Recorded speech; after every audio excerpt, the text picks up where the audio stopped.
Good evening, everybody. A bit of a change this evening. We're first going to have our annual council meeting to present our annual report.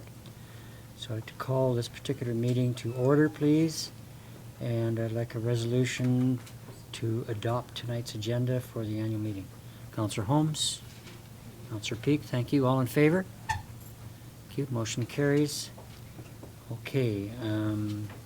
There is an opportunity for the public to speak in particular on the annual report. If anybody wishes to do so, they can come forward now. This is just to speak to the annual report.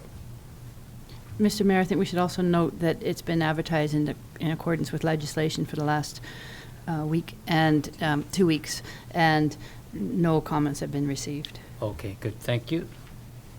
So it comes under 4.1, new business. And CAO, do you have any comments regarding this? Council has a copy of the annual report in your packages. We will have a few copies of. You can see that actually Jeremy Mr. Deniger put it together for us this year. So we tried to change it up quite a bit to make it a readable, with lots of information in it. The community charter prescribes what needs to be in the annual report. Focusing on last year's strategic goals and our progress, and then municipal objectives, staff work plans for the 2017 and 2018, and what measures will be used to measure the success of that. It's always difficult when you do an annual report. It's the prior year's information, so by the time it gets published at the end of June, we've already looking forward, and but it's still a good reminder, and the full financial statements are in it as well. Did you want, and a brief overview of each department? Okay, thank you. Council, have you got any questions of the CEO regarding the annual report? Okay, could I have a motion to receive, please? Councillor Barkle, thank you. Seconder? Councillor Peak? Okay, any further discussion at all? Anybody want to? Yes, Councillor Carlson. I just want to say that reading over it was quite straightforward, and it is a really good document that shows what the district has been doing over the last year, and I think that it's worth having a look if you haven't had a look at it yet. Thank you. I agree. So, all in favor?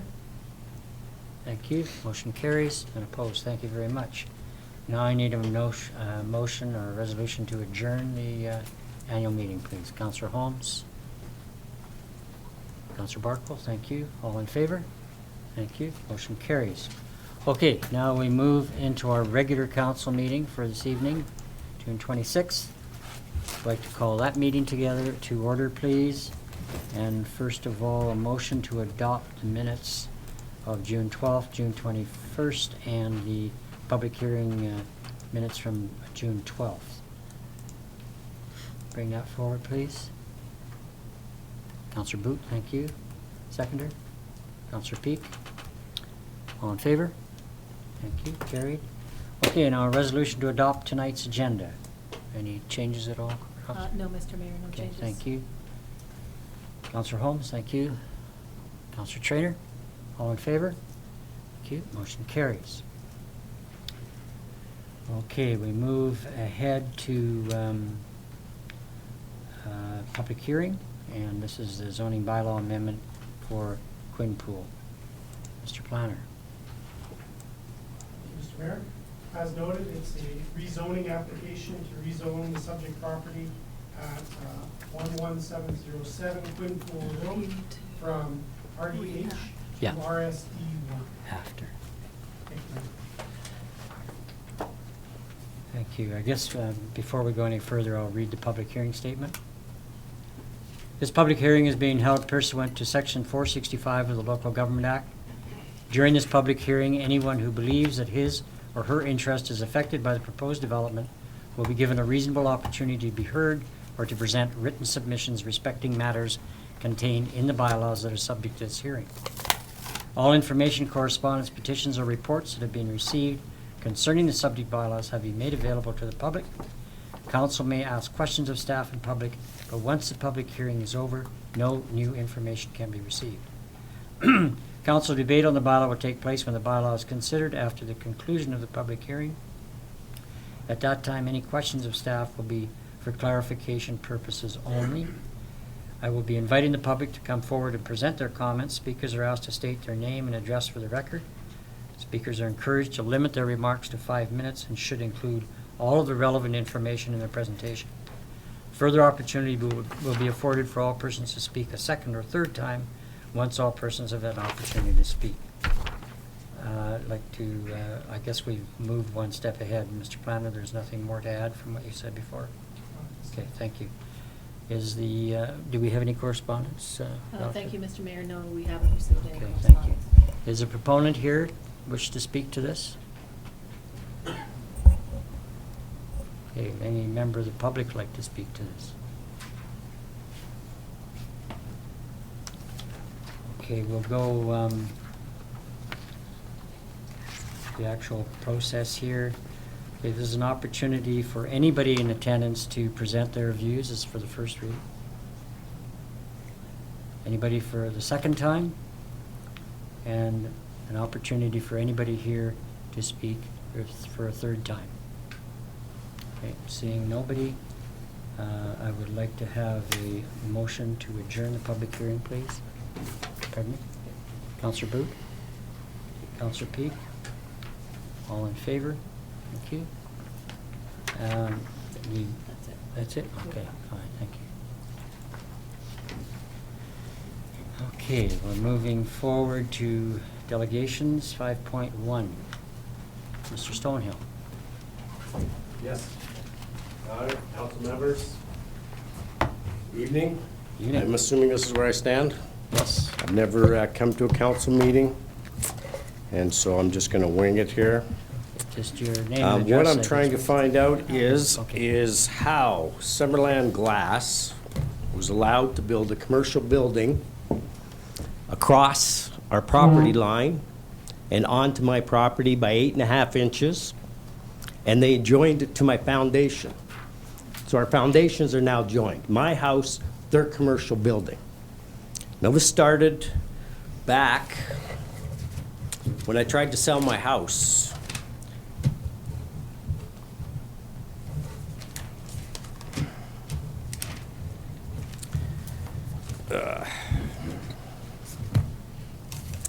Anyways, it was 2011, I tried to sell my house. The realtors had a problem with it. It didn't sell because there was a non-conforming structure built where Summerland Glass is. It came to the property line. Now this is a 50-foot long building, 20-foot high.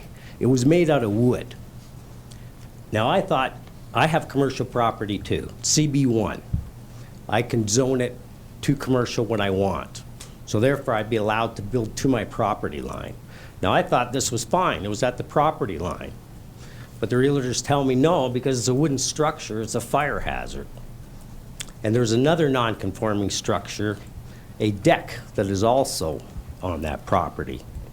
So I phoned the fire department, Mr. Noble came down, I phoned Alan Mann came down and did an inspection. Alan Mann said both buildings were non-conforming structures. So this went on for a year or so. They're going to tear down the wooden building. They're going to rebuild. And I asked Alan at the time, well, when they rebuild, what about the deck that's out there? Well, that will be handled when they apply for a building permit. A building permit will not be given with a non-conforming structure on the site. So, June the 21st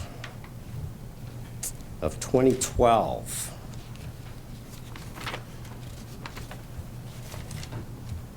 I think it was 2012, might have been 2011. Figured that out later anyways.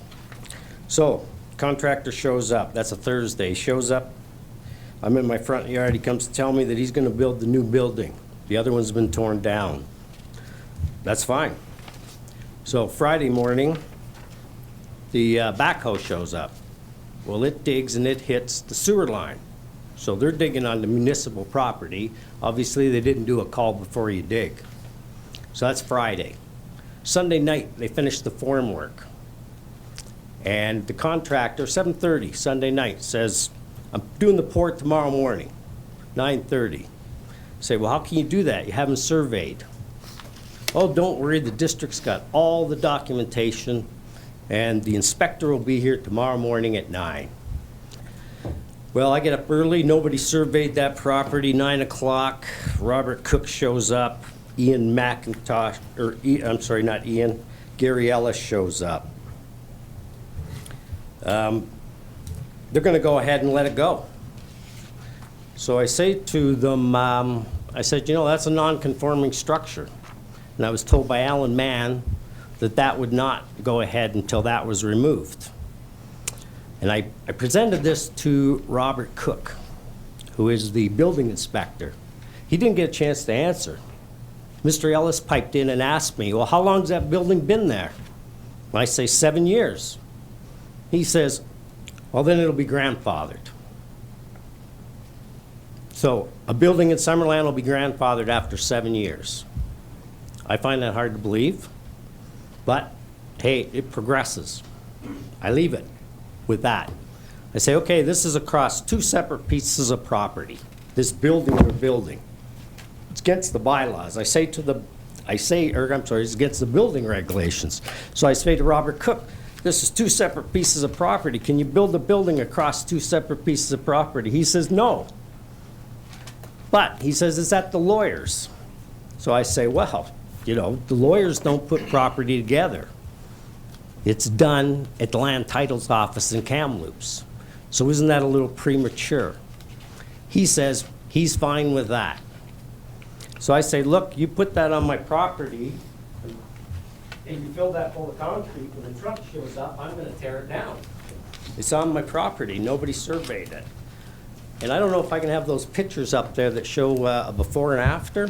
Is that possible? I sent them all in anyways, doesn't matter. They're It's part obvious. of our, they're part of our report. It's quite obvious it's on my property. Anyhow, so I say I'm taking it down. They phone the RCMP. Sergeant Kaufeld shows up. She asked me what I would like. I said, this was not surveyed. It was finished last night. This is Monday morning, you know, as the police report says, and I'll read it out. Monday morning, it was not surveyed. I would like time to survey it before they fill it with concrete. Right now, it's a wooden form. It can be moved.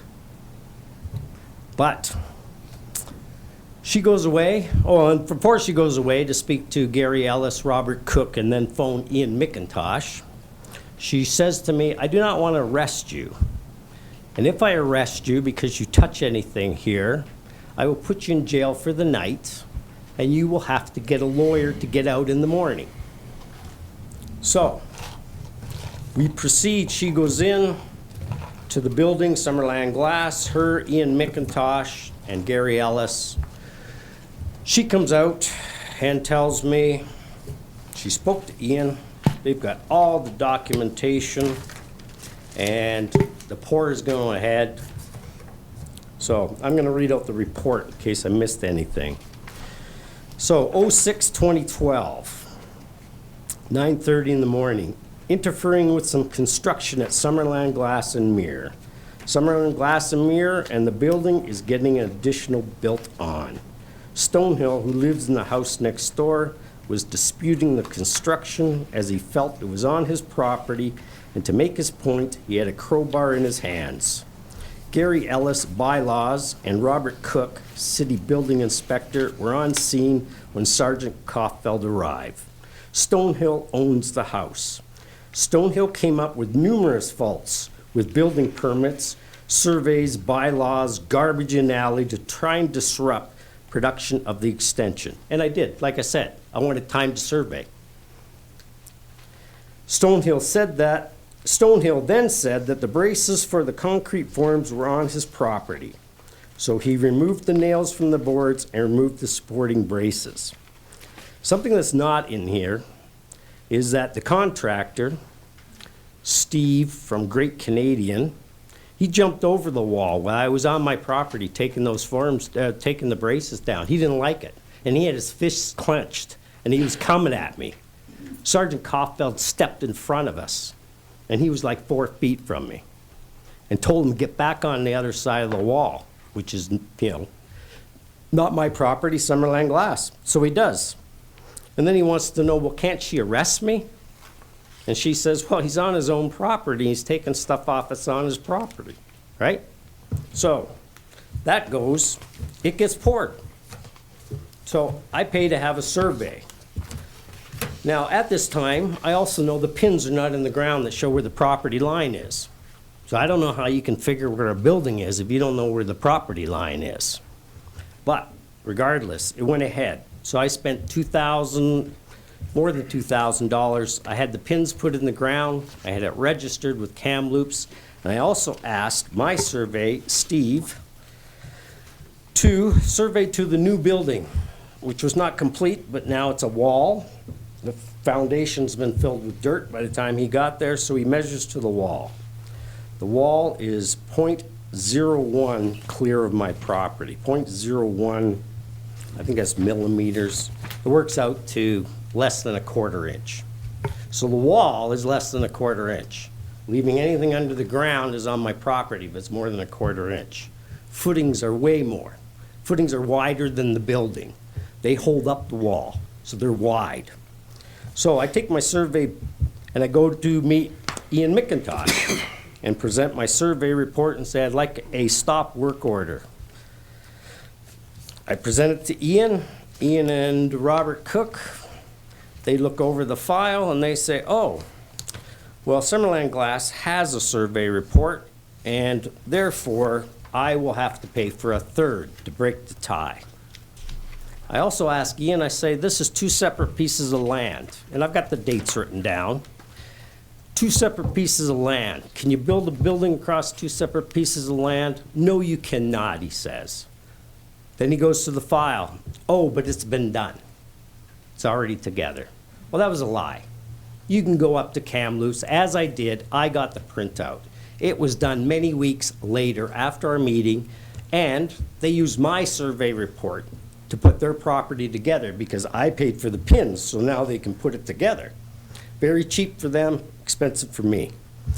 So Ian asks if he can have a copy of my survey report. So I say, sure, for the file, but I say, I want a copy of theirs. So he gives me a copy. So I leave the office, I go home. I'm looking at this survey report that is supplied by Summerland Glass. Comes from a guy called something M Surveys. Anyways, it's dated June 2011. So that's a year before the building was built. So I ask anybody, how do you survey to something that's not there yet? Can't be done. So we continue on.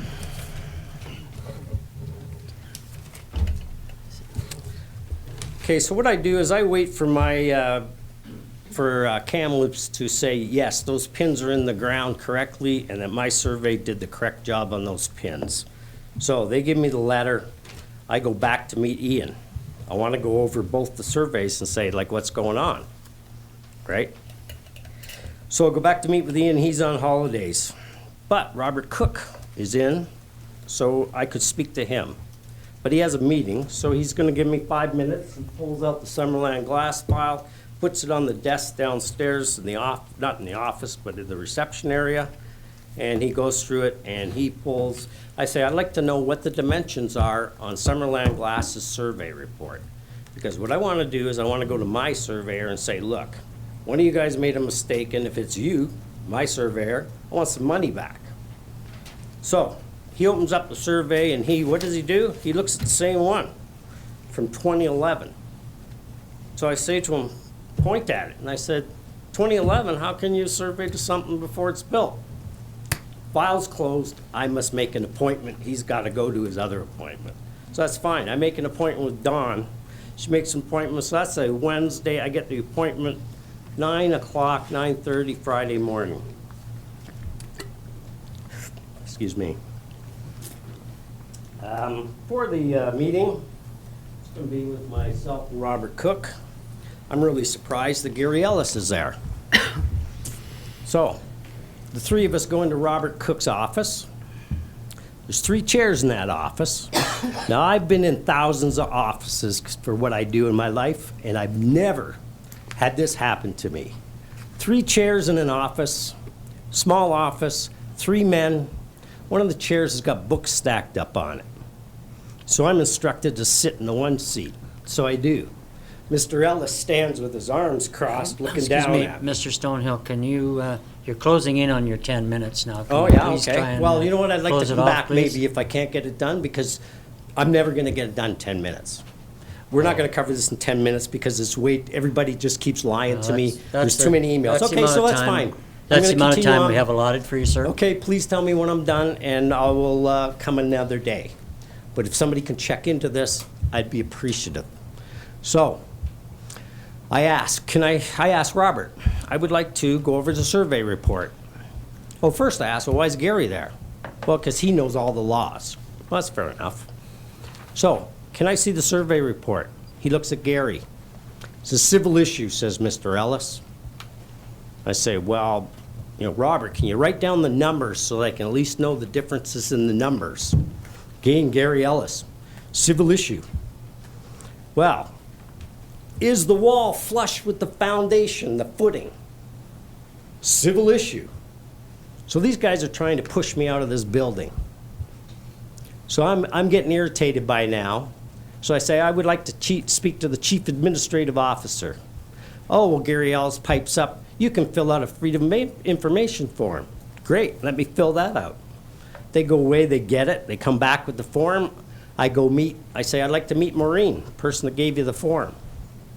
She helps me fill out the form. She comes to my property on Friday, does a little inspection, sends me a letter later that basically said nothing, right? It's like, gee, I hope you're glad I inspected your property. So, I'd like you to conclude pretty quickly, please, Mr. yeah, I'll Stonehill. conclude, sure. So what I'd like to know is, because I would like to know how it is they can go ahead and survey without, or go ahead and build without doing a survey. According to the building regulations, it's like number 5 on the list. You have to survey it. Now, I did have a meeting, wait a minute, I did get a meeting with Robert Cook, okay, and Maureen, where I asked to see the survey report from Summerland Glass. Robert Cook told me they didn't have to do one for 2 years. 2 years they don't have to survey. So I say, well, what if I build a garage onto my neighbor's property? It's gonna sit there for 2 years until I survey it? They got 2 years. That's all I'm gonna get out of them. That's it. So I emailed Ian McIntosh and say, like, where's the survey report you looked at when you said I couldn't have a stop work order? So he sends me back the plot plan, and he calls it a survey report. Actually, I'm sorry, the plot plan, the one dated June 11th, after I met with Dean, he told me that's a plot plan, that's not a survey report. So Summerland Glass did no survey. Ian McIntosh, in about 5 emails to me, calls this a survey report, and you've all got the emails. So how does this work? He's still on staff. I do a new survey and get it the 8.5 inches. I take it in to see Linda. January 10th, she's gonna have a report, and Dean. They're gonna have a report for me the next week. We're gonna have a meeting. I'm coming back in there. 10 days go by, I don't get a phone call, I don't get an email, I phone. Linda would like 2 more weeks. That's fine, 2 more weeks, I phone. Linda needs 2 more weeks. It goes on and on and on. Yeah, so now I'm here. So what is the deal? Okay, Mr. Stonehill, thank you very much for your Thank you for your discussion. 10 and, minutes.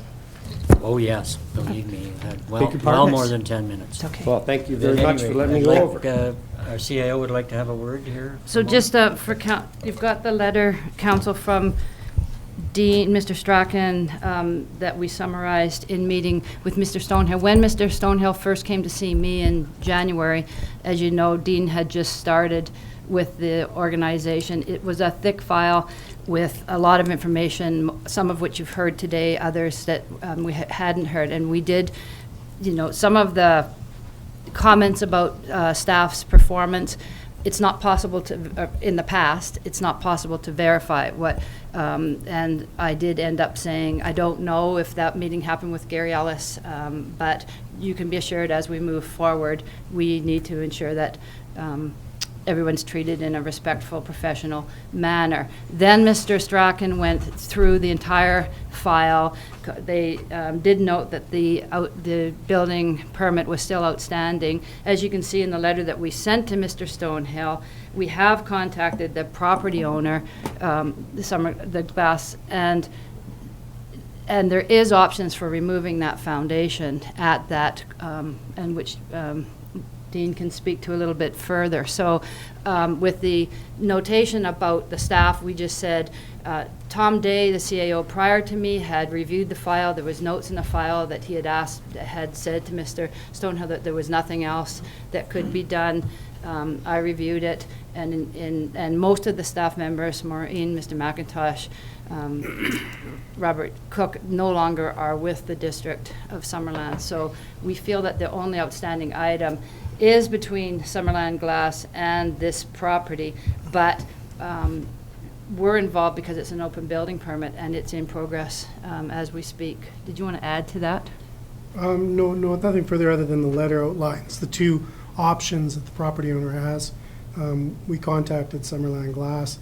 They had contracted a contractor to do the work and did not know that the permit remained open. So we provided all the information to them. They reviewed it with their geotechnical engineer, and as the letter notes, they have an option to either cut the foundation and remove the concrete from the property, or to meet with the adjacent property owner and establish an easement for it. And those two options are being reviewed, and we stay in contact with them in order to close the building permit. And further, we were called out to the property on a number of allegations by Mr. Stonehill to the property, all of which, in the case that since Dean and I have been reviewing it, have been unfounded when we've been to the property. Well, excuse me, may I comment on that? Because I didn't get that far. Okay, we're not going to go back. We won't go back and forth, Mr. Stonehill. Oh, I'm sorry, okay. Well, what you're referring to is a machine that they put in there. It's a hydraulic brake machine. It's an industrial machine. It should not be. I'm a block and a half from here. I'm in zoning that should not have an industrial brake machine. It shakes my house because it's right on top of the foundation where they joined it to my house. The RCMP were there, wait a minute, the RCMP were there 3 weeks ago. You want to get all the names, you want all the information? There's RCMP reports, and they have it. Okay. Thank you, Your Honor. Thanks for your time. Is anybody going to do anything? I think some resolution has just been suggested. Oh, what is that resolution, sir? That there was the ability to cut back. Well, council will discuss it at this Okay, point. council will discuss it at this point. But there's been a couple of options put in front of us regarding the situation, and council will now discuss that. Well, can council please explain to me at some point Yeah. how a building can be built to the property line and never, ever, I've surveyed it twice. They've surveyed it zero. Okay, Mr. Stonehill, you've had your time, please. I've had my time. And we're going to now discuss it. So when Councillor can I Holmes. expect some sort of an answer? Well, why don't you sit and wait and see what happens here? Oh, you're going to do it now? Yeah, of course. Okay, well, like I said, I've never Councillor been there. Holmes. I thought I was going to get another letter. No, Councillor Holmes. Mr. Stonehill, can I ask you a question? Beg your pardon? Can I ask you a Oh, I should question? stay up, sorry. My apologies. It's not on. No? The light? I got a light, yeah. I wasn't on council at the time when all this happened, so I can't tell you how it happened. There's been lots of staff changes since then, so I'd like to think our customer service is much better now than was what you went through. My question to you is, given all that, what is your ask from us? What would you like us to do? I would like the building removed from my property. I would like it disconnected from my house. I would like my flower beds back that were dug up and never replaced. I would like the mess, the concrete that they threw onto my property and left there, that Mr. Ellis said, oh, and he toured it, like the letter says. He said, it's a civil issue. So I'm supposed to hire lawyers for all this? Do you know what a lawyer costs to take this to court? $30,000. And if I win, I get $15,000 back. Excuse me, Mr. What if the Stonehill. judge says the property's worth $3,000? Gee, I'm only out 12 grand. Why did it go ahead? Why were the RCMP gonna arrest me? And why did Ian keep lying to me about a survey report? Thank you, Mr. Stonehill. Counselor Carlson. So the answer that we just got, option 2 in the solutions that have been proposed on May 15th from Dean, is to seek permission from you to allow him to access your property to expose the foundation and remove the encroaching concrete. They would be responsible for restoring your property once the works are completed. Now, correct me if I'm wrong, but that's what you just said you would like to have done. Yes, Okay, I so would I like think. it. But you know what? Nobody's talked to me. Just- But also, I want my foundation fixed. This Absolutely. machine. So this machine- option. Let the that- counselor speak, this- please, Mrs. This Stonehill. option that has been presented, if it hasn't been Yes. explored yet, I think that you owe it, the neighbors owe it to you and you owe it to them and to district to work towards that solution to see if that cannot solve a lot of the problem that you currently are facing. Okay, thank you. When was the timeline for this to happen? We sent that letter on May the 15th, and that was after we had concluded our evaluation of it. I don't know what that means. You sent a letter to Summerland Glass? To Sent to you. you. And, to me, This is yes, I addressed to got you. that, and it said that you were gonna touch base, I think is the words that were used. Touch base with Summerland Glass in the weeks following? It says the owner has 2 options, and so the one I just suggested Okay. would be, it's a conversation, and it means that you have to go in and talk to the owners at Summerland Glass Well- to find out how you might work together to solve this, and I, Why would the district not do this? It's the district that approved everything and said, Mr. go Stonehill, ahead. our planner's got something to say? Just Mrs. for Strack. clarification, these are the two options that the owner, Summerland Glass, has. So they're exploring these two options with their legal counsel Okay. and with the engineer who designed the foundation. So they've determined that these two options are available. They haven't made a decision on which option they wish to go forward with, and it is their decision to make as to which option they wish to do. And that's their responsibility to work with their adjacent property owner towards resolution on it. And this would just allow us to close our building permit. But these options are not for council to choose, Right. nor for Mr. Stonehill to choose. These would be their two options that they have right now as far as how to close out their building permit. thank So- you. And a professional engineer is involved as well. And Have you received So, anything from a excuse me. professional So, engineer? Mr. Strachan, so it's up to Summerland Glass to review those options and then to contact Mr. Stonehill. Is that correct? That's correct. Okay, thank you. Okay, what's the timeline, sir? At this point, we just, they're consulting with their professionals, and we have not established a timeline. We have been in contact with them at the end of May, and they're still reviewing it. Okay, thank you. Any Would other, it- Counselor Barkle, please. Oh, sir. As I understand, so the district will not, as you say, close out the building permit until there's some sort of satisfactory resolution to the encroachment, is that correct? That's correct. And what are the consequences to the building owner of not closing out the building permit? If the building permit is not closed out at some point, we would be asking council to put a notice on title, a section 57, advising that there is an outstanding building permit on the property. Counselor Trainer. Would it be reasonable to set a timeline for this? So for both sides, know, when this is going to end? I don't think that's our option. I think it's up to Summerland Glass, isn't it? it would be where we would get involved is when is to do with the open building permit. Right now, the issue is between the two neighbors. Summerland Glass shouldn't have, and their engineer and should not have placed it where they placed it. We would bring it back to council relatively soon if there was no action coming back for the section 57 and putting it on title and getting further direction. So But the issue between Mr. Stonehill and Summerland Glass is also between the two property owners, so it's multi-phased. I just have one more question. Go ahead. And this is in general, if a building is accidentally or whatever built over on a property line, whose responsibility is it to fix that? And it's like, I'm just wondering, Summerland Glass is like the ball's kind of in their park, but they built over the line. It's absolutely in their court. It's, Okay. it's, Summerland Glass Yeah. and their engineer or it's mainly their responsibility. There's liability for the district in any case like that when there's permitting involved as well, which is why we're trying to work with them and resolve it. It's complex and there's a lot of history here, but ultimately it's the builder. It's if a person goes and does something, it's whoever property it is who's ultimately responsible. Okay, Councillor Peak. Yes, thank you. Dean, could you tell me the consequence of a Section 57 being put on the property? It's a notice that's registered on title. It is available to anybody that potentially purchasing the property would be notified. So it's publicly aware that this outstanding permit is there. It's not just in the municipal record, it's also on the title for the property.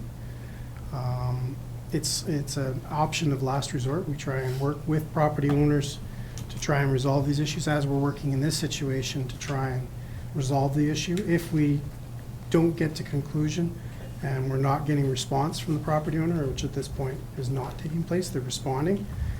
It has been quite some time and they need to review their options. Their relationship with their neighbor obviously isn't in an ideal place for addressing this. So those options are a little heavier than they would be in other circumstances.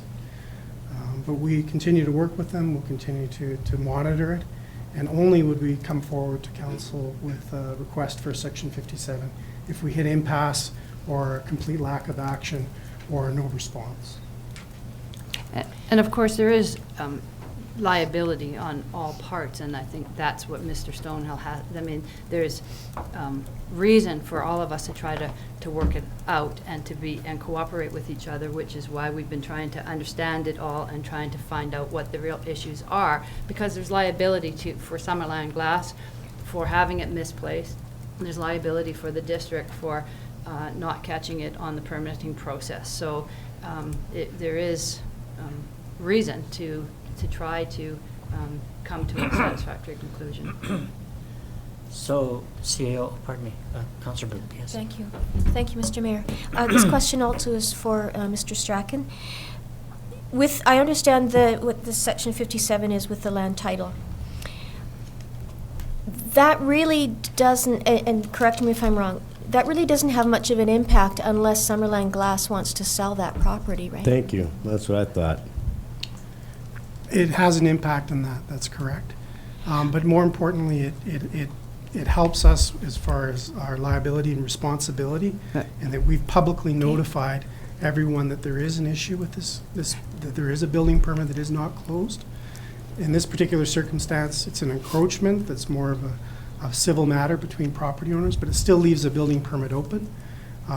Section 57s can play a bigger role when you have more significant building code infractions or lack of completion, or circumstances where it'll never be resolved.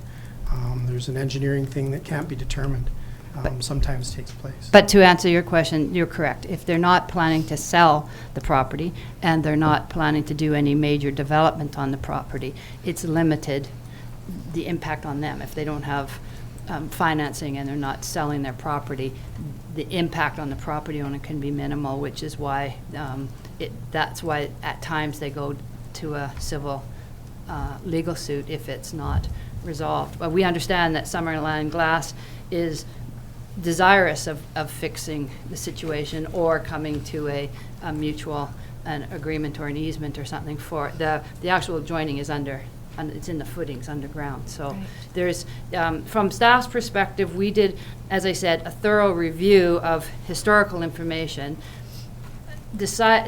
felt that we needed to still deal with this one as is evident in the letter, and that the rest of the matters that we needed to say there's nothing more or less that we can do with those issues anymore, but this one's active and we'll continue actively working with it and reporting back to council on it. May I ask one other question? It's related to that.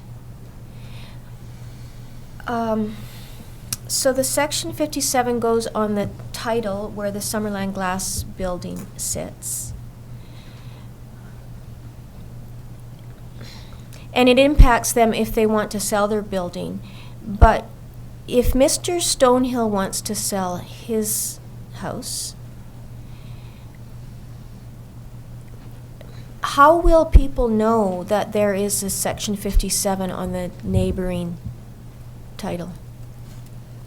Like, would that be part of the, like, it seems kind of The Section 50, awkward. the Section 57 is just saying that that structure on Summerland Glass is not built in conformance with the building permit. So it's not, it doesn't say, it's not specific to Mr. Stonehill's property.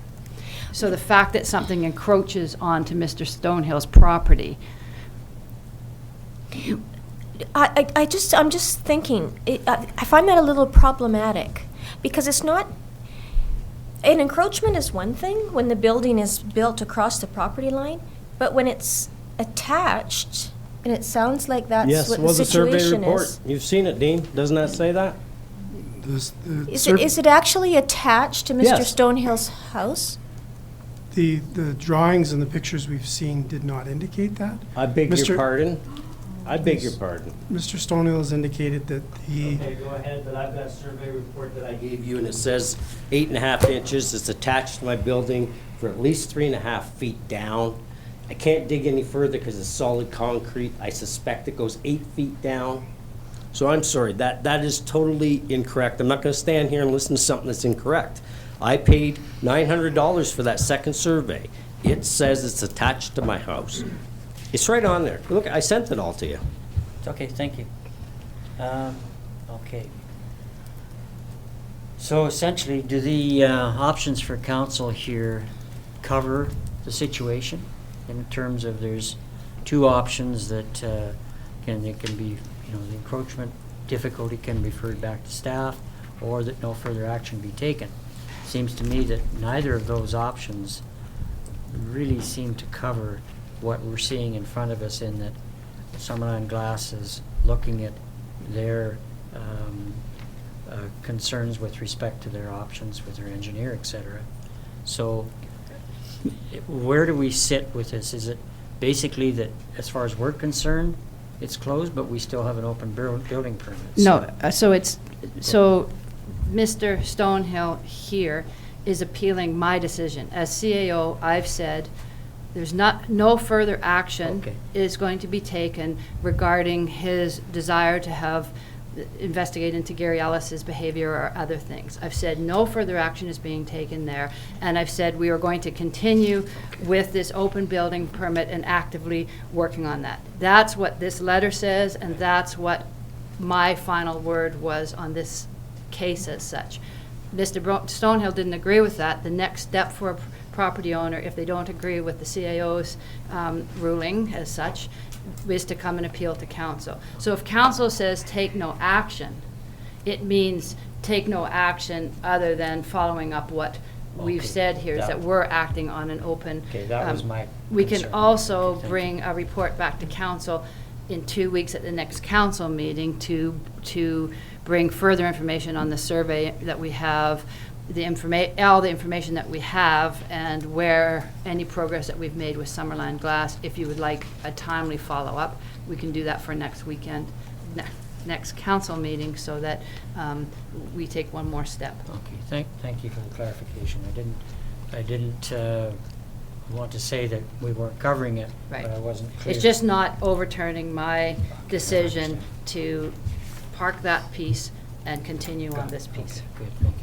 Councillor Peak? Could I bring a motion forward? Of course. I'd like to bring a motion forward that directs staff to bring a further report to the next council meeting in follow-up to the work that is presently being done, or worked on, the process. Okay, is that, okay, seconder?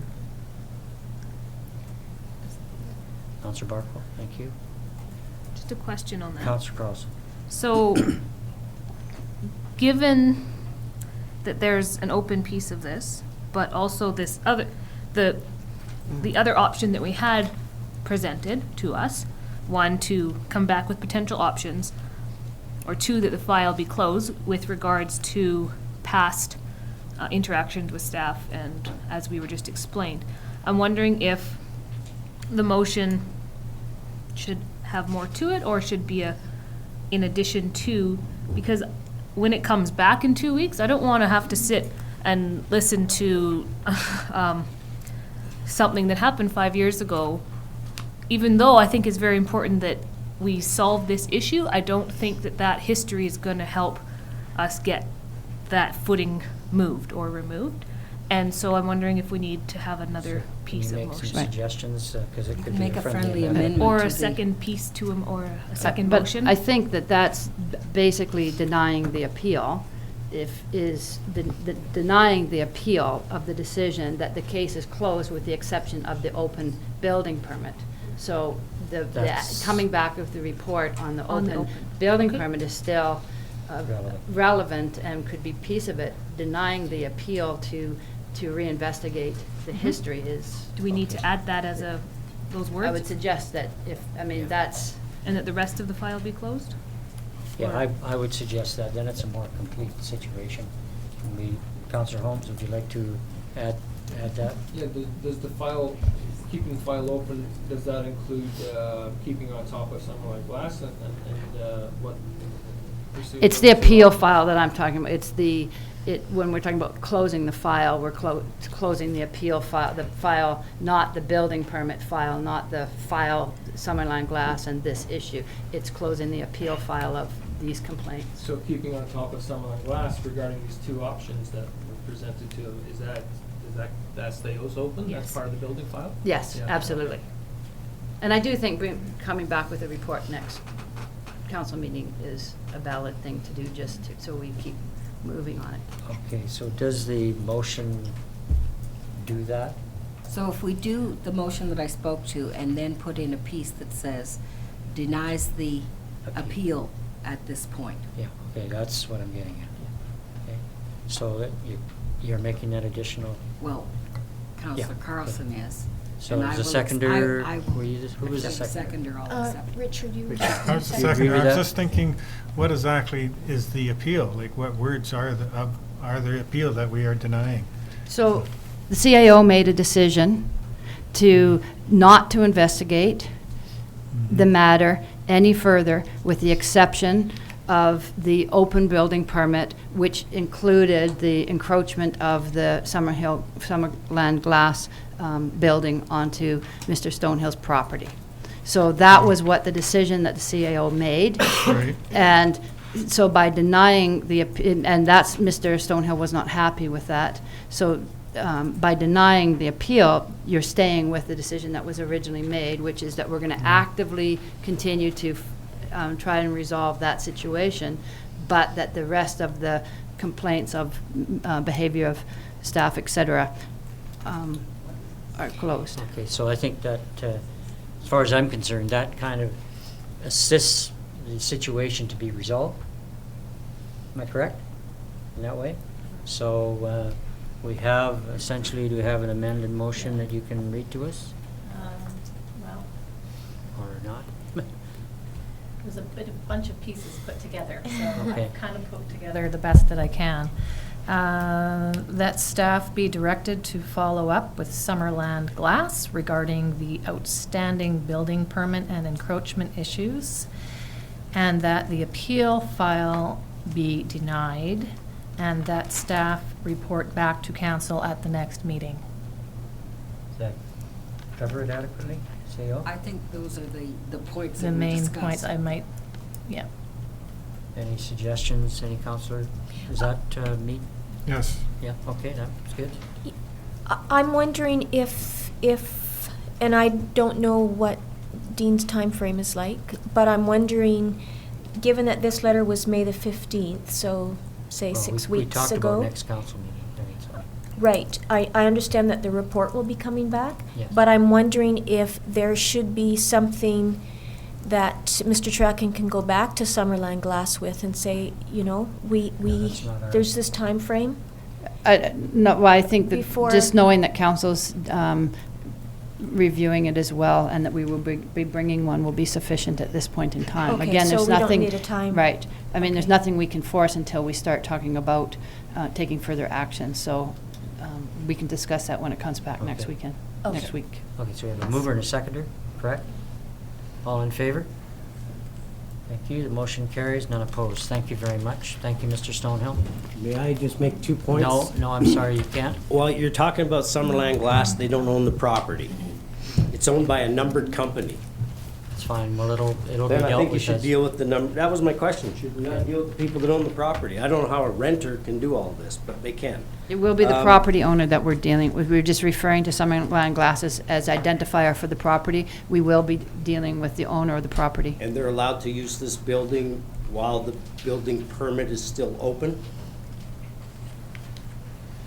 This is the only outstanding item on the building, so it's been inspected and given final inspection with this item as the only remaining item.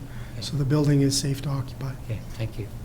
Is that a yes? Yes, thank you, Mr. Stonehill. Thank you. Have a good evening. So do I come back in 2 weeks, or may I come back, or how does this work? Come back anytime. You can come. Well, thanks, but can I speak? At the beginning of each council meeting, if it's an agenda item, so you certainly may speak to it at the very beginning. You'll have the report. We'll make sure you get a copy of the report that's going to go to council, and then you will have the opportunity, if you desire, to speak at the beginning in reference to the report. Okay, Okay, thank you. Good. I'll Thank be you, back Mr. in 2 Stone. weeks, and I'll look forward to seeing what the results are going to be. okay, thank you. Good evening. Thank you, council. Okay. Moving on to, okay. Item 6, an opportunity for public comment on any highlighted item on the agenda. Somebody like to come forward, please? Mrs. Wall.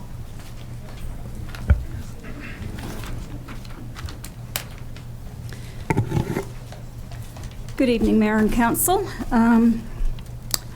Donna Wall, Latimer Avenue, Summerland, and it's great that the microphone's on tonight. I'm here to present a further 113 additional signatures that oppose the proposed development of 13601 Banks Crescent. We now have a total of 2,551 signatures as of June 25th and still growing. We're depending mainly on just people that we see at the occasional table that we have set up at Nesters and IGA and in some signs in downtown businesses. This is an ongoing petition and the numbers are growing because the residents are eager to sign and to be informed.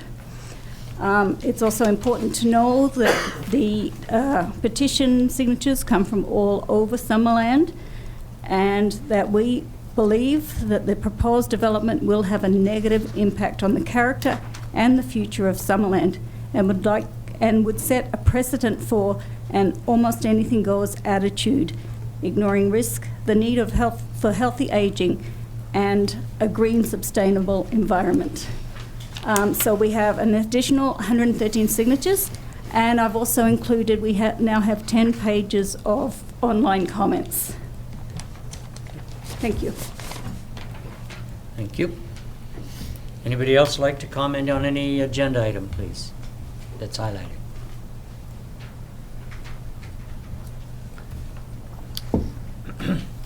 Okay, seeing none, I'll move ahead to my report for this evening. So at last, the lake level is trending down, but levels are still too high, and any substantial wave action can still cause substantial property damage. Over the last number of weeks, I've surveyed the progression of flooding from Aeneas Creek area in Garnet Valley to the lakeshore from Crescent Beach to Lower Town and Trout Creek. More recently, as the lake level has receded somewhat, I've had a more detailed look at the damage with our CAO, and it's extensive, both on public and private property, of course. Unfortunately, it's going to be a little while before regular summer activities are back to normal. I don't know what today's level is, but it's going down very gradually. So it's going to take some time before we're back to sort of normal beach activities, and unfortunately there's a lot of damage that we have to deal with, as well as unfortunately a lot of private property damage. Now, looking at tonight's agenda, the area of development services, for example, is where we see our level of activity in the community appearing. It appears the pace of activity is not going to slow down in the medium term. talking to our planner, we're seeing virtually record numbers of houses getting started in the community, plus other developments that are coming on stream, and some that are sort of, coming at us. We know they're on their way, so there's a lot of things happening. In tonight's CAO report, Ms. Tynan gives a comprehensive examination of projects, funding requests, and of course a flooding update. There are 40 items in total, so it's easy to see how many active files there are, and to say the very least, it's intense. All these items need attention, even when we have an ongoing emergency like the flooding event. Dealing with the results of the flooding will continue to place heavy demands on the staff. So also, and that's not to say it's certainly going to place a lot of heavy demands on private residents as well. I've seen some of the damage, and it's going to involve a lot of labor to bring a lot of those properties back to their what they were before. I'd also like to mention that all developments take considerable time to go through the necessary process. All proposals require detailed attention. Larger ones, like the Banks Crescent proposal, are particularly complex, requiring in-depth reports, which can go back and forth as more detail is required. This is quite normal, but it does take time. A major concern over the last 10 to 15 years is the local economy, including general building activity, as well as declining activity on Main Street with closed businesses. Council must look closely at all opportunities that may have a positive impact on the general economic health of the community. That's my report. Thank you. CAO. Council, you have the written report in the package. I think I'll just briefly follow up on the flooding. As I think I mentioned last week, we're working on the recovery plan. The province came out with their strategy as far as removal of sandbags from private property, and have agreed to handle it the same as response, which means that we can contract services and take those bags away from private property when the water drops. We're together with other municipalities and regional districts are working on that plan, and it is hoped that later this week we will have the plan and start and know where people can either drop the sandbags off or be arranging when we pick them up as the water recedes. Other than that, if there was any questions on the written report, I don't think I need to speak to anything in specific today. Okay, thank you. Councillor Barclay. I just say that's an impressive report by the CAO, all the items, as you referred to, 40, and all the things that are close to my heart are there, and nice to see. Yeah, I would echo that. To see that comprehensive list does give all of us a one single, sort of a one-pager look at everything that's happening, and I think the public as well. There's a lot of things that I think people aren't necessarily aware of that are occurring in the community, and so that report was an excellent view for all of us. Councillor Traynor. I just have a question with regard to the flooding update. We briefly talked about this morning. If there's community groups that will be interested in helping to do work, say at Powell Beach or Rotary Beach, to do some repairs in the coming months, who can they contact about that? Well, they would contact staff, so myself or Parks and Recreation staff, but we'll have more information, as I say, after we're meeting tomorrow afternoon, looking at the recovery plan. So after that, we'll have more information that we'll be able to distribute. Okay, thank you. Councillor Peak. Yes, thank you very much, Mr. Mayor. To the CAO, I very much appreciate the updated report. I know that I spoke to you a couple of months ago and said I was having trouble tracking some of the things we're doing, so it's nice to have this back from you. It's a real help. Thank you. Okay, thank you. Okay, moving forward, I gather there's no resolutions to be brought forward? Can you just ask that they move a motion to receive Oh, the report? okay. And then it's on We need a file. motion to receive the CAO's report. Sorry, I missed that one. Councillor Boot, Councillor Barkle, thank you. All in favor? Motion carries. Thank you. Okay, moving forward, there's no unfinished business to move on. Correspondence, 10.1. Council, anything you'd like to bring forward from correspondence?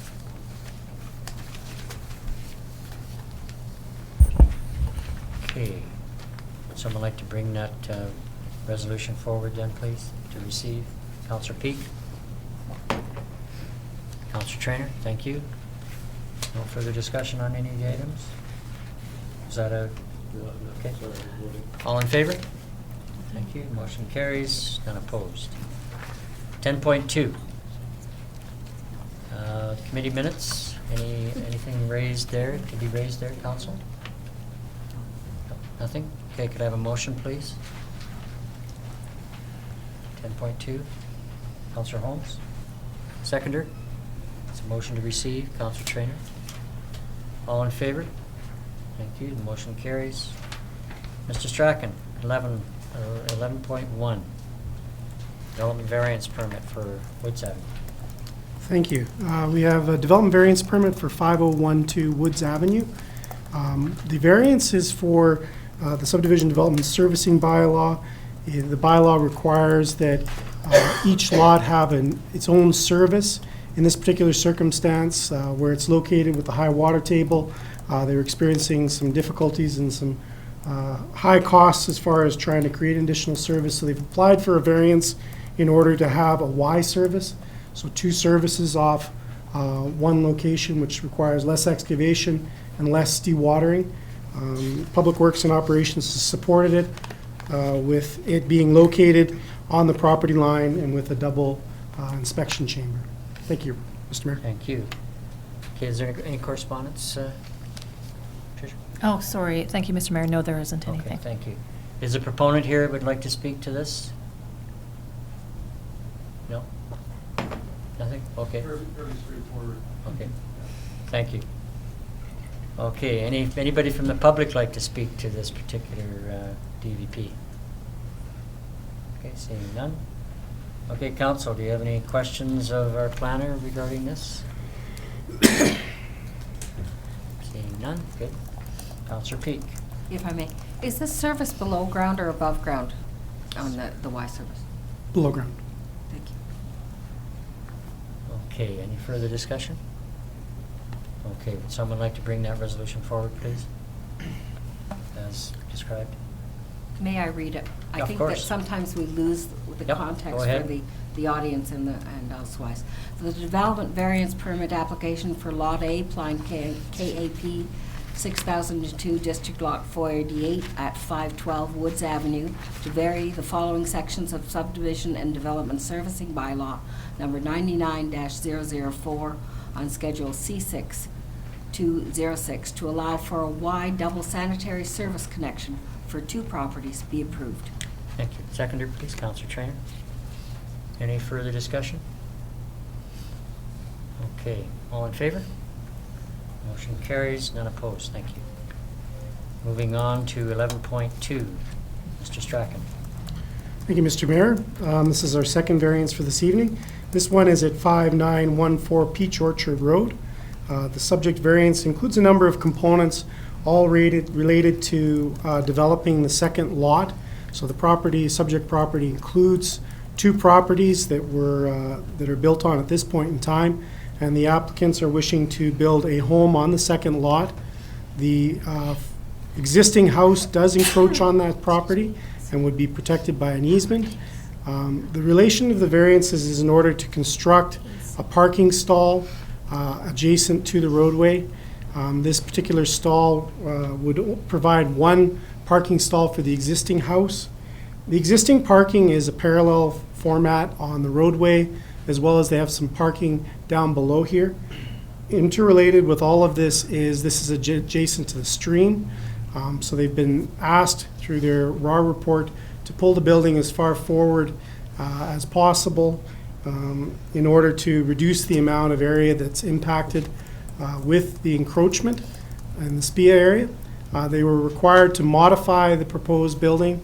It originally had a deck and back portion that was removed at the request of the ministry in order to approve their report. So the components of the variance include a minimum setback variance, which is to set back for the proposed home to reduce that setback down to 4 meters, as well as the setback for garages. We have a separate setback in our zoning bylaw for garage doors. This is to reduce it down to 5.5 meters from 6 meters. And you can see how the garage door is recessed into the building. The third variance is to reduce the parking for the existing home from 2 vehicle parking stalls to 1 parking stall, noting that there will remain the existing parallel parking stalls, but this ensures that there is at least 1 parking stall on the property. So in the future, if Peach Orchard is upgraded and that parking is removed, they will still retain parking on site. And the final piece of the variance is to construct a retaining wall that's greater than 1.2 meters. And this is the back wall of this parking stall. In order to have it at a low enough grade that you can drive in off Peach Orchard into the parking stall, you need to build a retaining wall across the back of the stall to support it. So this retaining wall is a part of constructing that parking. Thank you, Mr. Mayor. Thank you. Okay, is there any correspondence? Mr. Mayor, no, we have received no correspondence on this variance. Mr. Or there's one letter included, but nothing further, pardon me. Okay, thank you. Is the proponent here? Would like to speak to this? Would you like to speak, sir? Pardon me? Only if you had any questions I can answer, but otherwise I'm... Okay, thank you. Now, any member of the public like to speak? Okay, thank you very much. Council, any questions of the planner regarding this? Councillor Holmes. In the letter we received from Ms. Charles, she says that Mr. Strachan mentioned the likelihood of Peach Orchard Road being expanded in the future. Is there, anybody have any idea what she was talking about there? Because that's news to me. The reference was that it could be, not that it's planned to be. That there could, in the future, so currently the vehicle parking stalls that are being utilized are partially on the road right away and partially on the private property. So if that road were to be upgraded at some point in the future, and I'm not speaking to any specific plans, those parking stalls could be impacted, which is why we'd asked for at least one, or recommended that at least 1 vehicle parking stall be built on that property to ensure that they have a minimum of 1 stall in the future. You know, significant upgrade to Peach Orchard was done recently, but not necessary to that bottom portion, I think. So, yeah, it's, a lot of work was done to create bike pathways on either side. Okay, Councillor Peak. Yes, to Mr. Strachan. Do we normally acknowledge a parking space on the road when we're doing the requirements on any particular dwelling? No, we do not, which is why they have sought a variance to reduce the number of required parking stalls for the existing home from 2 to 1. The proposed new home would have the 2 required vehicle parking stalls on site. The existing home would not. It would only have 1. So, as a consequence of, or the positive side of my question is, normally we would require 2 parking stalls for a home. That's correct. Thank you. Anybody else? Councillor Booth. I have a question. I have a couple of questions, actually. Would you be able, if you could bring up that one? Can you show me on there where the creek is, please? It runs right through where you see the vehicle Yes? located. It cuts through there, and it actually follows the wall of, the foundation wall of the existing house, and then turns and goes under the roadway, approximately here. So it comes out, it actually goes around the house, and then crosses under just to the north of that tree on the next property, and it crosses sort of where that vehicle is parked at this point in the air photo.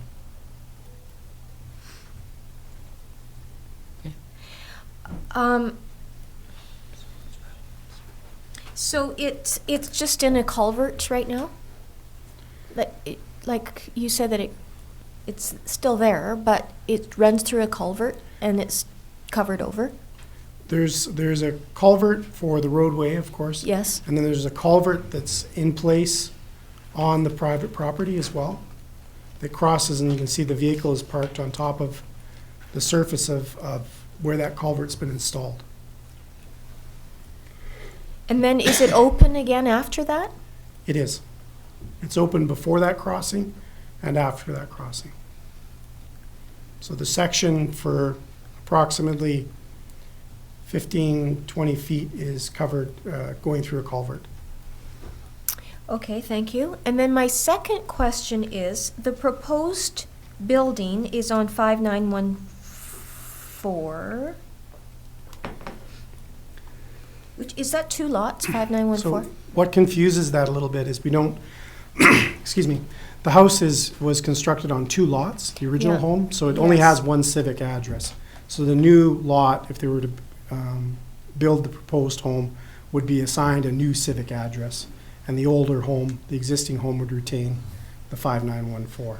So the building that's going on there, the proposed building, is another house that has a garage as part of it? That's correct. The proposed building would have a garage on the site with its parking in it. And the variances are to reduce not the parking on the proposed building, but reduce the setback from 6 meters to 5.5 meters for the garage door. From the road? Correct. From the property line. Yeah, from the property line. Does that proposed building, does that also require 2 parking spaces? It does, and it will have 2 parking spaces provided for it. Okay, so that's perfect. So it's only the other one that the variance there is to reduce it to 1 parking space? That's correct. It would only be for the existing house is what they've applied for, to reduce the parking for the existing house from 2 to 1. Okay, Good. thank you. Anybody else? Counselor Barkle. On the, I'll go back to the report. Is that like a mini alley between the lots on the back side of these properties? So there's, looking at the figure 1 in your report. See, there's So if you lose the little red, the So little pointer in between. the crossing was constructed and it doesn't lead to other properties.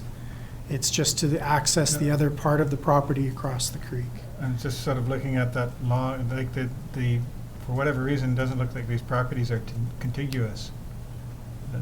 Is that right? The two subject properties. No, like to the north. Oh, yes, sorry, there's Yeah. a right-of-way, a laneway that's civic property or district property that crosses along the back. It's not used. And this slope is a steep slope that crosses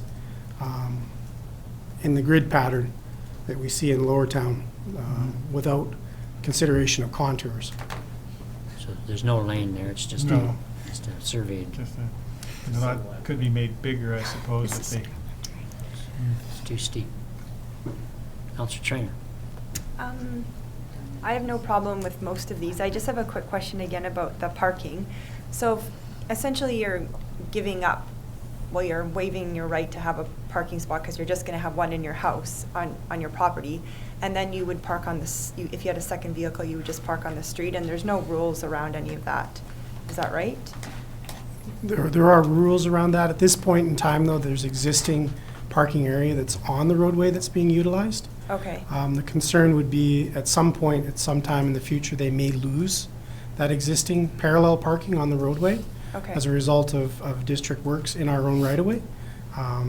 And then this would ensure that they have a minimum of 1 Got it. parking stall on their property. So at But this right point, now, people are allowed to park along Peach Orchard, like homeowners are, if they want to? I don't know the full length of it. At this point in time, though, that the 2 parking stalls exist. As far as how that would apply to the full length of Peach Orchard, I think it depends on the location. Okay, and one quick question, is there a bike lane along there? Is it on both sides? I know it's on the south side, but I don't know if it's on the north side. Yes, It's a yes, it is. shoulder. It's a shoulder? Okay. Yeah, but it's a marked shoulder. It is? Okay. Okay, But there's thanks. often cars parked in that shoulder. Yeah, I know, yeah. Yeah. Okay. They're It's all like- on both sides. Like It's most very roads in annoying. Summerland. Okay, no further discussion. Counselor Holmes, would you like to bring it I'll forward? bring the motion forward as written. Okay, thank you. Seconder, please. Seconder, please. Counselor Carlson, thank you. Any further discussion? We should just make a note that as written is to approve the variances as requested. Yeah, okay. Okay, all in favor? Could I just want to, Okay. ask one question in the resolution, that's letter D. That increase in the height of the retaining wall is simply so that there's that, you can create that space there safely? Is that why?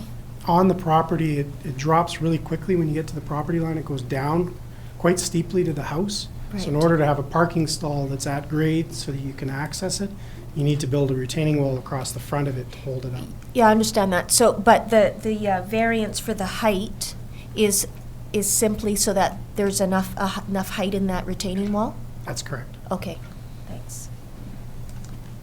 Councillor Holmes. Just want to comment that I think if we want to encourage densification and subdivisions and things like this, we're going to have to accept these sort of things where there's only one parking stall is available and these sort of things. So, I support it on that principle.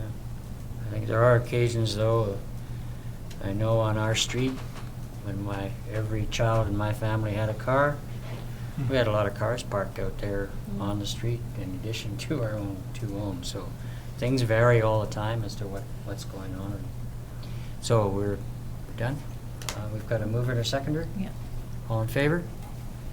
Thank you. Motion carries, none opposed. Thank you very much. Okay, we're moving to 11.3. Mr. Strachan. Thank you, Mr. Mayor. Next item we have is a development permit for an industrial property at 18006 Bentley Road.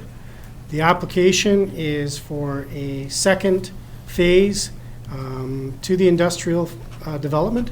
The first phase was completed under a previous development permit last year. The applicants are now ready to move on to the second phase, which is the next 7 units, and have brought forward a application for development permit that will be followed by a building permit application. Thank you, Mr. Mayor. Thank you. Council, questions to the planner, please.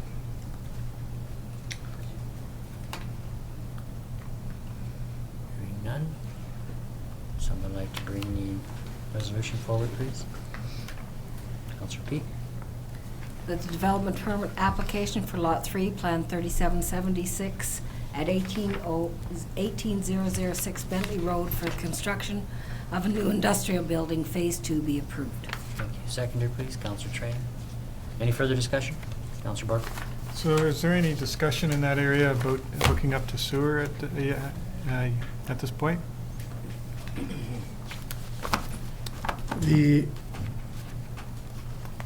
I think the subject property, Chris, is hooked up to city water, but not sewer at this point in time. There's other developments that would need to take place in order to extend Are they that. planning for that? And if- Well, that would be them to make the application Yeah. to be connected. Yeah, I mean, no, I'm just sort of speaking in general terms, not that it, impacts this particular application, but it's because it's in that area.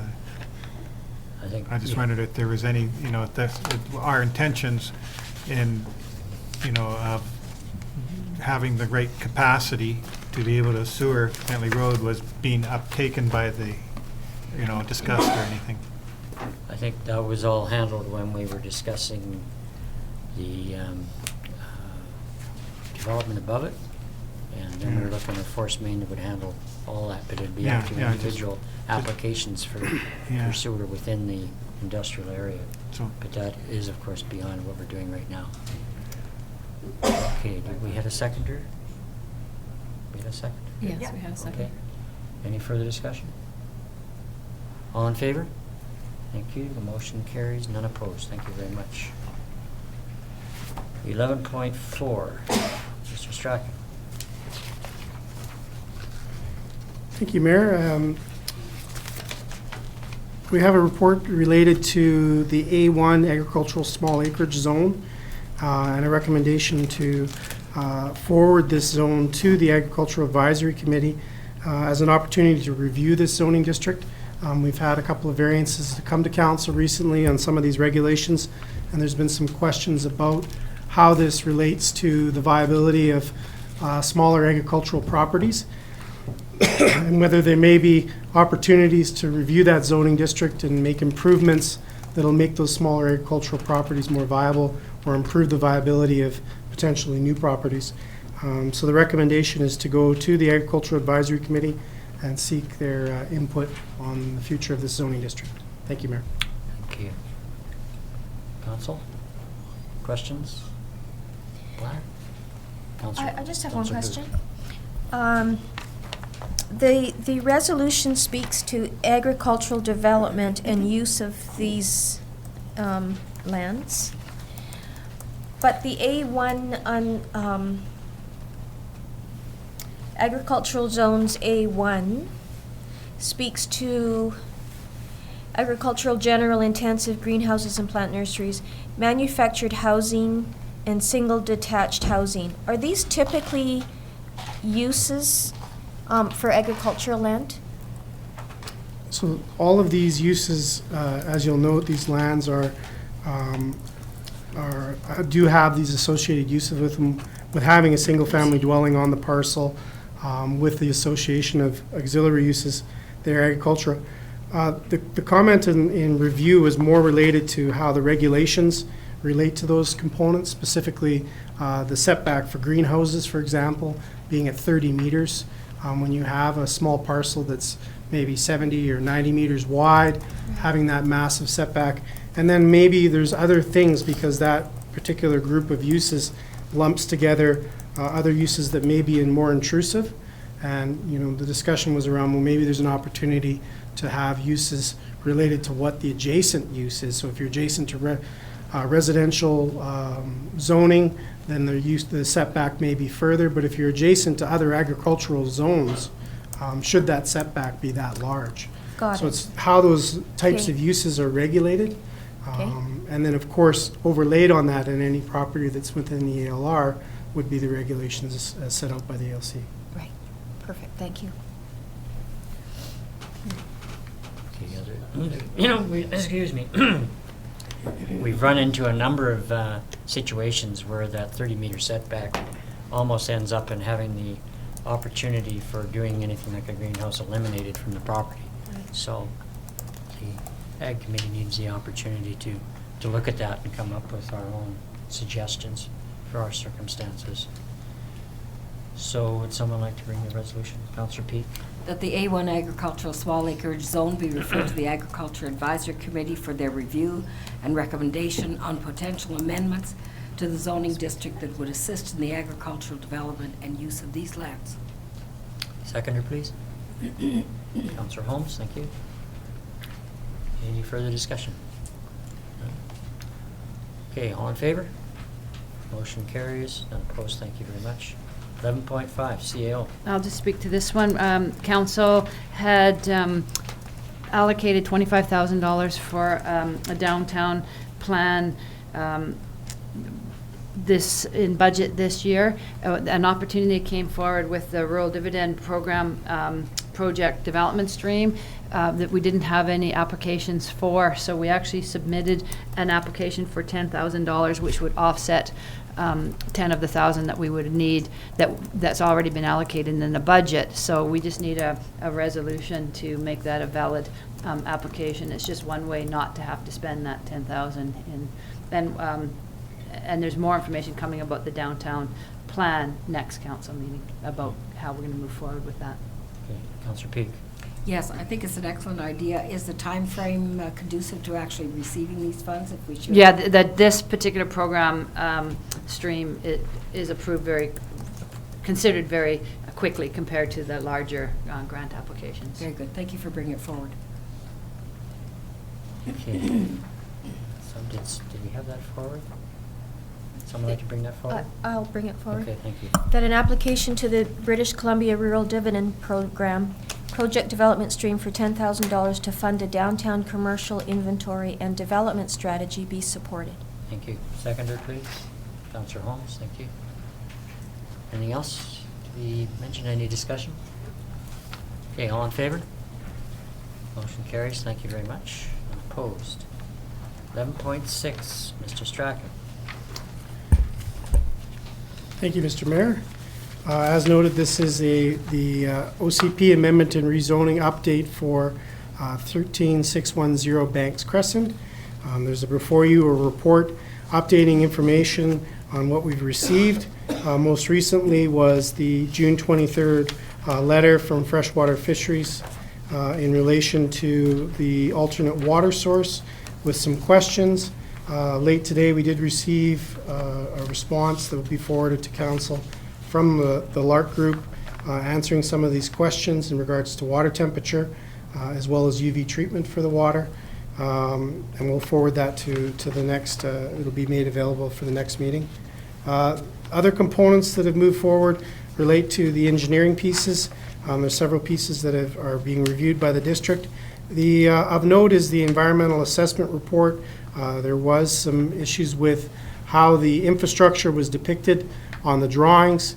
That was corrected, and we've now received the updated report, which has been provided to council. The other component is, you'll see in your package, is the district revenue analysis. This is a preliminary analysis that was attached for council's reference. Those are the points of update at this point in time. In addition, we included some notation on rezoning and how the rezoning process proceeds, and what council generally would be looking for in a rezoning application in order to move forward. And if council has any questions on that component as well. Thank you, Mr. Mayor. Thank you. Could I just add two things? Over the past week, I've had a number of inquiries from members of the public on a couple of things that I just want to make note about. One of them, I had a couple of questions suggesting that staff was recommending the project or supporting the project to council, and I just wanted to stress again that that staff doesn't support it or recommend it. We're bringing information forward as requested by council and working with the developer and with whatever information council is asking us to bring it forward. We don't, even amongst ourselves, discuss the merits or our personal preferences on whether we would be supporting it or not. And the other question that came up more than once was why we haven't done a report that summarizes the concerns of the residents. At this point in time, as you know, we're working through the list that we had on the initial report from Mr. Strachan, and should it continue to proceed, council is getting the letters from all the residents as they come, and at that time, council would ask if there's anything that they want further report on, anything that's come up on those. You would then ask us at that time. You would feel that there's some unfinished business that you would like further information on. So those are just two things I wanted to comment on. Okay. Thank you. Council, any questions of Mr. Strachan? Councillor Barkle. I was looking at the financial analysis, and I was a little bit surprised that it was only $200,000, which is like $500 a unit. And then I realized that this is only the district's share of the taxes. Is that correct? And so if you add school taxes and RDOS contribution and 911 fees and everything, the total tax bill would be considerably higher? Correct. I have a farm, so I can't relate to what the tax bill would be. Is that about half? Is it, maybe ours is about half of a total tax bill? Ours is about 30%. 30%. Of the total tax bill. Okay. Okay, any further questions? Councillor Holmes. My question is regarding the financial analysis as well. I find it a bit difficult seeing the relevance of it if we don't also have analysis of the costs. And whenever you do a cost-benefit analysis, it's what they call it, cost-benefit analysis. So I'm just wondering, is that forthcoming, or is that too difficult? Because I know a lot of these things, a lot of the costs can't really be measured. So that's a good question, and we have had it from the public as well, but I explained that when it was first prepared, the financial revenue side, I had actually asked for it to come off the agenda and wait till we had more information on the capital investment or the costs as it's determined what the developer would be required to pay, what investment into infrastructure the district would be doing, and putting it all together. It's difficult because one's operating revenues and the other one's capital investments, but it's a bigger picture when you see the whole thing. But a report had been given a few weeks ago that said it was going to be in an upcoming report, so we made the decision to put revenue in. The expense side, or the cost side, still needs to come as we sort out especially the any road works, any utility works, any electrical works. That's where the costs come in. There's some operating costs, but the majority of the costs is the investment into the infrastructure. So it still needs to come in, and it's a significant piece of this process. I guess my question is, this was, I think, brought forward to give us a bit of an idea of where it heads with respect to revenue. And even in here, you've made no estimate on electrical, which is can be significant. So I appreciate these numbers, but I do appreciate the fact that, the cost side of it is obviously very important. But at the same time, the upgrades and so on, there's a significant responsibility of the developer to undertake those amenities and upgrades that would be required in order for this development. Am I correct? Yes? Okay, so, the proportioning or whatever of costs are yet to be determined, but of course, the amenity structure that a developer brings towards a development like this, in large degree, are helping to solve the rationale that he brings forward for the development. So, there's to be a significant input by the developer towards those upgrades. And it's not laid on the Summerland residents to the degree that those costs would totally represent. I mean, we're talking costs of upgrades of roads, utilities, et cetera, to meet the demands of the development, correct? And those pieces of infrastructure are the components you see listed as being reviewed by our staff to finalize. And then we'll have more information. And those are the big pieces that we've been working to try and bring that information to council. Yeah, most of those are being reviewed by Public Works, I gather, correct? Okay, thank you. Okay, Councillor Holmes, yes. Okay, that being what is made, just a couple questions regarding the revenue side. The development has some proposals for some commercial operations there, but there's no commercial rate in the, I see in the analysis. So shouldn't there be some commercial taxation rate? The reason there's no commercial taxation rate as of right now, what the developer had provided to staff was very rough buildings A through E with square footage amounts. There was no differentiation between what was commercial, what was residential or kind of housing. So from staff's perspective, we took those amounts and we used the lower residential rates as opposed to the higher commercial rates to be more conservative. Okay. Go ahead. Question? So, yeah, and also insufficient information regarding available for the electrical revenue component. Why is that? Why don't we have that information available? When putting this analysis together, different units use different types of wattages and electricity, and staff haven't had the opportunity to just put all that together yet. The plan is that it would be forthcoming, though, as Correct. we're working Once. towards more. It just wasn't for this particular one. Correct. Councillor Peak. So in actuality, this is a preliminary report and it will be followed up. Yeah, it was just a preliminary to give a bit of a feel for potential revenues, but obviously, I mean, it's incomplete and a great number. A lot of information is still to come from Public Works, and that's coming forth to us at some point in the near future. So can we have a motion to receive, please? Counselor Barkle? Move that the update report dated June 22nd, 2017, from the Director of Development Services and the Director of Works and Utilities in relation to the OCP amendment and rezoning of 13610 Banks Crescent be received. Seconder, please. Counselor Peak, thank you. Any further discussion? Yes, Counselor Holmes. I'd just like to ask another question. Of course. To somebody. Do we have any sort of time frame of when all these reports should be complete and what kind of expectation we can place on other parties who are waiting for information? I think that the biggest holdup at this point in time, from what I understand, and Chris can correct me if I'm wrong, is our capacity in works and utilities in working through it. We do need work reports back from the developer as well, but for the most part, it's our own internal processes at this point. Is that correct?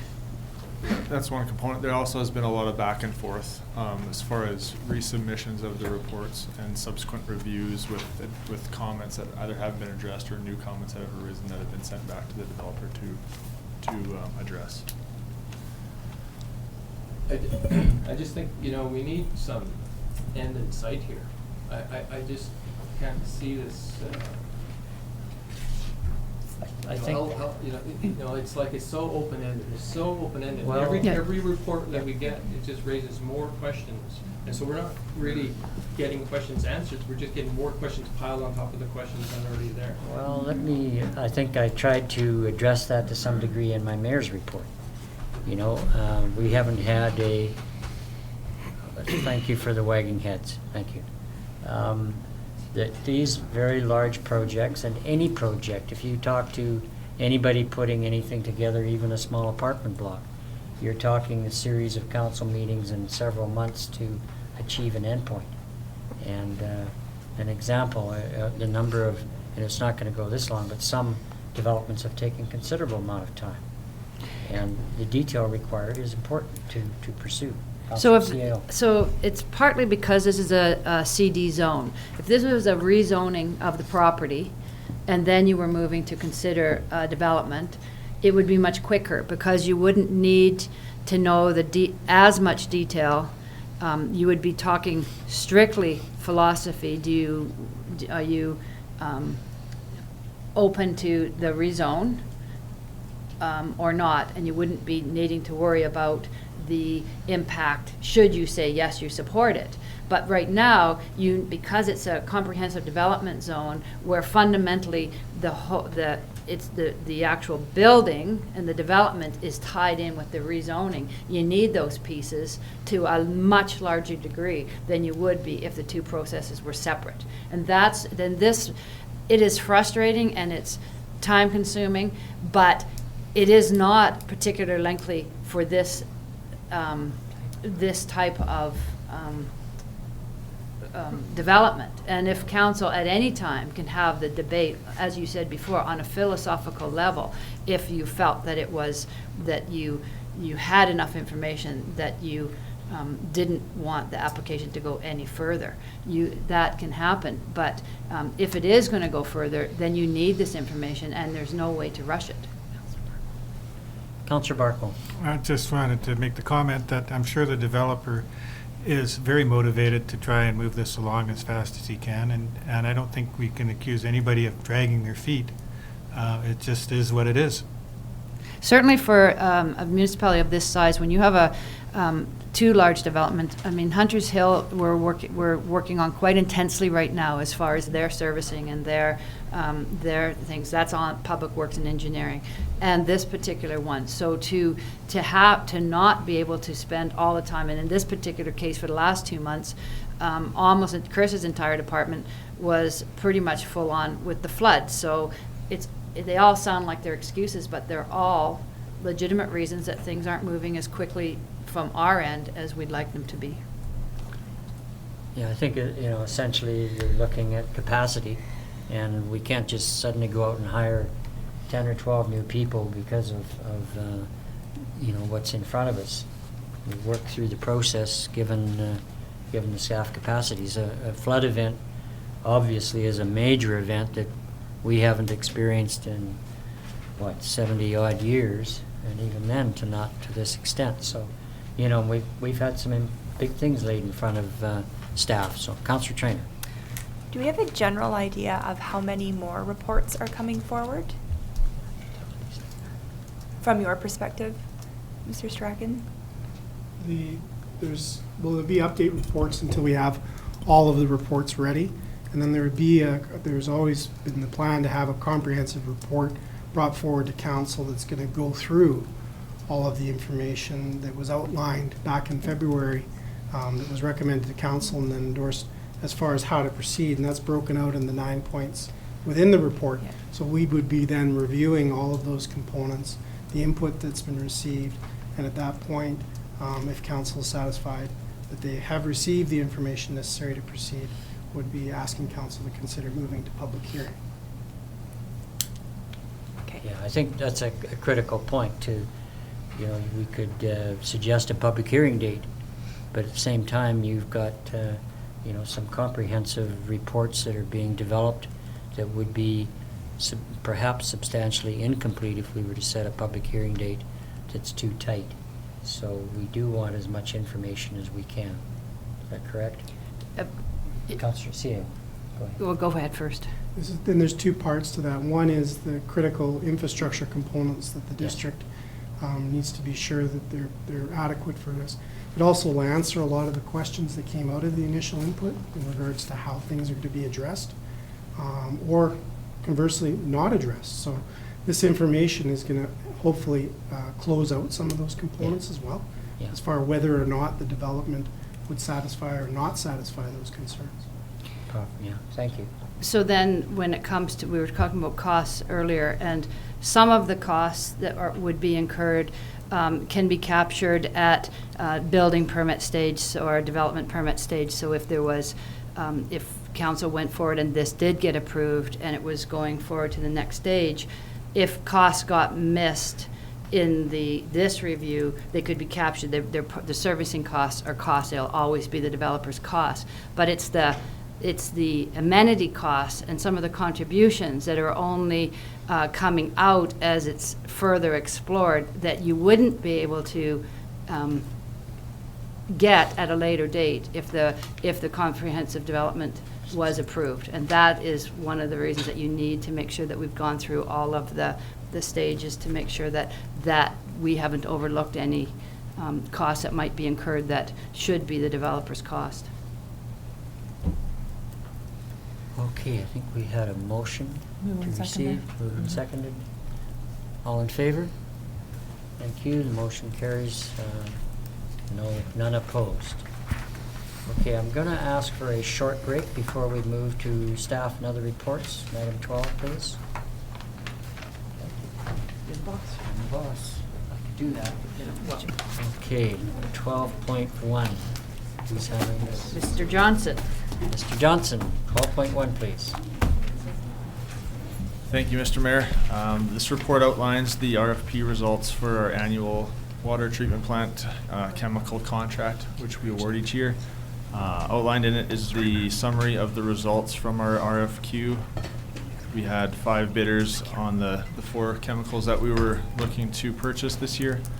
That we're proceeding with, or recommending we proceed with the low bid on each of the 4 chemicals. And are just looking to bring this to council's, for council's information. Based on our purchasing policy, these purchases are made over the course of the year at smaller amounts. But due to the total amount of the purchases throughout the year, felt it was prudent to bring this to council's attention to show the overall contract amount. Thank you. Any questions of Public Works? Yep. Councillor Boo. Just one question. I recognize that these are coming from different companies, the various chemicals. This price that is quoted, that holds steady for a year? Yes. Thank you. Anybody else? My annual caustic soda vote. Thanks, Councillor Holm. Okay, would someone like to bring the resolution forward, please? Councillor Peak. That the report Water Treatment Plant Annual Chemical Contract submitted by the Director of Works and Utilities dated June 21st, 2017, be received for information and a contract be awarded as outlined in the report for the Director of Works and Utilities dated June 21st, 2017. Seconder, please. Councillor Boot, thank you.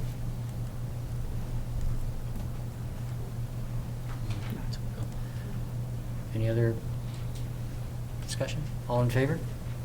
Thank you. Motion carries. Thank you. And opposed? 12.2. Ms. Ingram will go up to the podium. We have lots of staff here today. So on May 23rd, Council had asked staff to take back to the Recreation Commission location for our outdoor fitness equipment. That went to the June 8th Parks and Recreation Commission meeting. We discussed 3 locations for the outdoor fitness equipment: Peach Orchard Beach, Dale Meadows Park, and Memorial Park. And considering all 3 of those locations, the Recreation Commission recommended that the outdoor fitness equipment be located at Memorial Park. We have green space there. It's close to town, available for all ages, intergenerational, with having the playground there.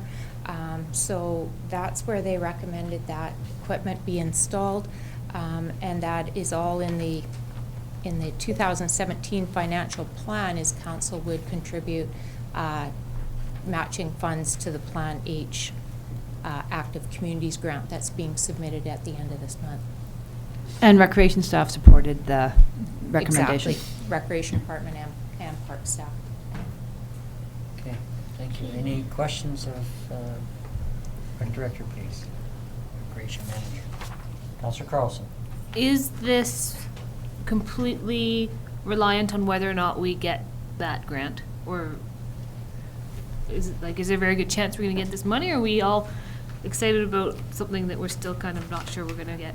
There's a very good chance we'll get the funding. I would say if we don't, then council would revisit whether or not they wanted to fund the other 50%. Okay, thank you. Councillor Peak. Yeah, Councillor Traynor may wish to comment as well, but I was at the meeting. I thought there was very good discussion and that the committee members had good ideas around all opportunities, but I thought the recommendation was a fair one. Okay. Any comment, Councillor Traynor? No, she summed it up. Good. It was a good discussion. Yeah. I guess the one comment was we had originally thought about Peach Orchard, but a couple of people mentioned that it's windy down there and the weather's not always great, so I thought that was a really good point. So you'll get more year-round use at Memorial Park. Well, sort of as a grandparent, you know, you take your kids down there and they get to play in all the equipment and actually get an opportunity to get them interested in sort of that exercise equipment. So we'll have a new generation hitting our rec center as we train them into exercise routines. So I think it's great. So would someone like to, thank you, Brenda. Is there any further questions at all?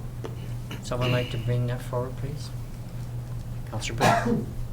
That the outdoor fitness equipment included in the 2017 financial plan be located at Memorial Park. Seconder, Councillor Traynor. Thank you very much. Any further discussion? Seeing none, I'm just really glad to see it happen. I've watched it in other communities, and I've been kind of waiting. It's probably the first of 3 locations that I would like to see this equipment. So, all in favor? Thank you. Motion carries. None opposed. Thank you very much.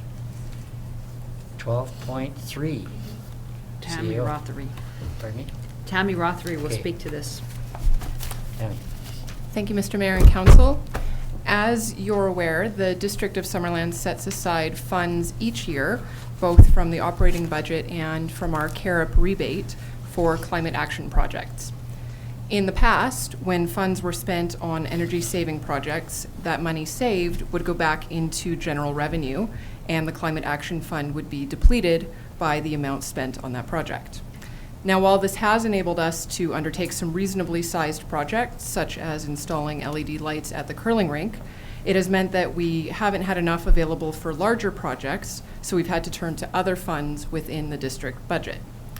What we're proposing is something called a green revolving fund, and this is essentially a loan that comes out of the fund for a project, and then savings that are realized through that project go to repay the loan so that the fund is available in perpetuity.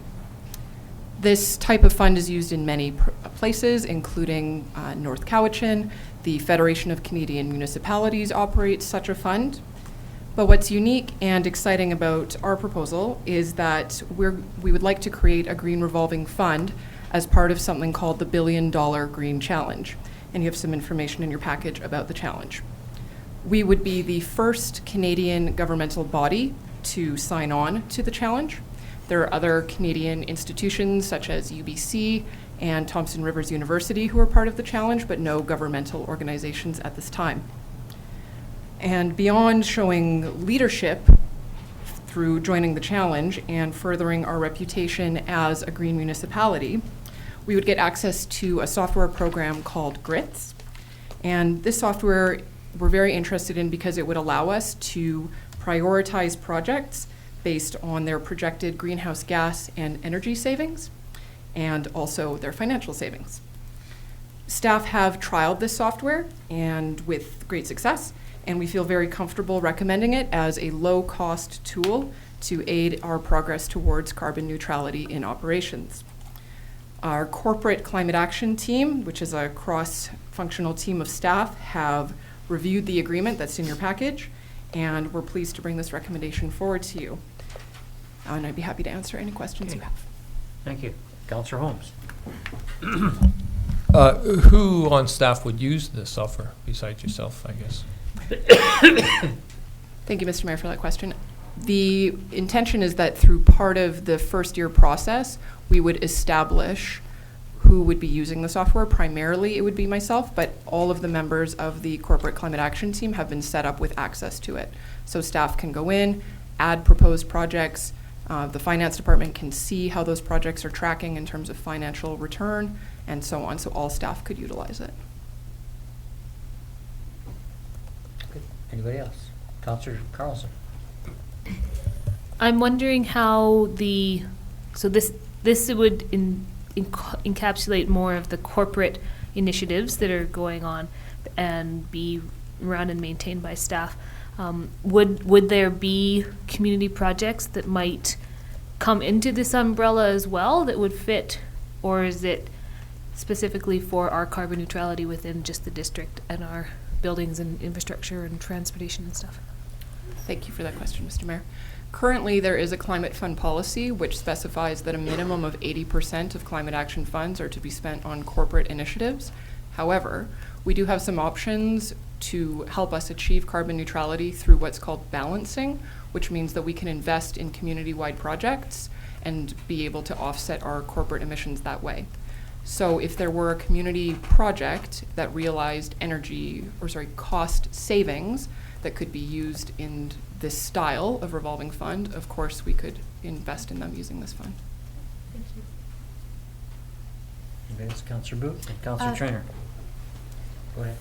I just have one question about the financial implications.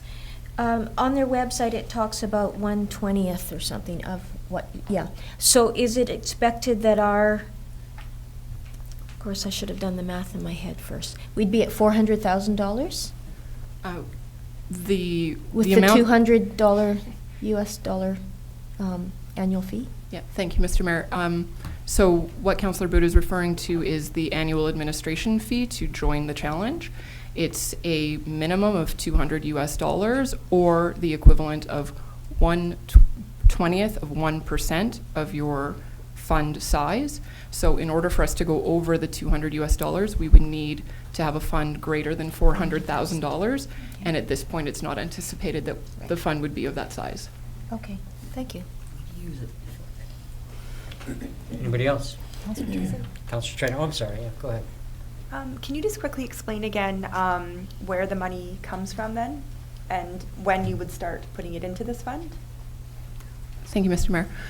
We currently have funds available that council has allocated through the annual allocation to the Climate Action Fund, and as well our CAREP money that we receive, the grant that we get back for the carbon taxes that we pay every year. So we already have a fund that's established. Essentially, we're just earmarking those funds so that instead of a one-way flow of money leaving the fund, we're going to fund projects that then repay it so that we have a growing capacity to fund larger and larger projects. Interesting. Anybody else? Councillor Peak. How did you discover this fund? Which is rather exciting, as a matter of fact. Thank you, Mr. Mayor, for that question. I was actually looking into software to help us track the different types of projects and to prioritize them. As you can imagine, there is a glut of ideas available and some difficulty in prioritizing them objectively. And so I was looking for a software tool to help us do that, and I came across the software first and then learned that you could pay $2,000 a year to license the software, or you could join the challenge for $200 a year, get all of the benefits of being part of the challenge and the software as well. So I thought it was a very nice opportunity. Thank you. Cool. Okay. Someone like to bring that forward, please? Councillor Holmes. I'll move that the District of Summerland join the $1 billion Green Challenge and initiate the process of creating a green revolving fund. Seconder, please. Councillor Trainer, thank you.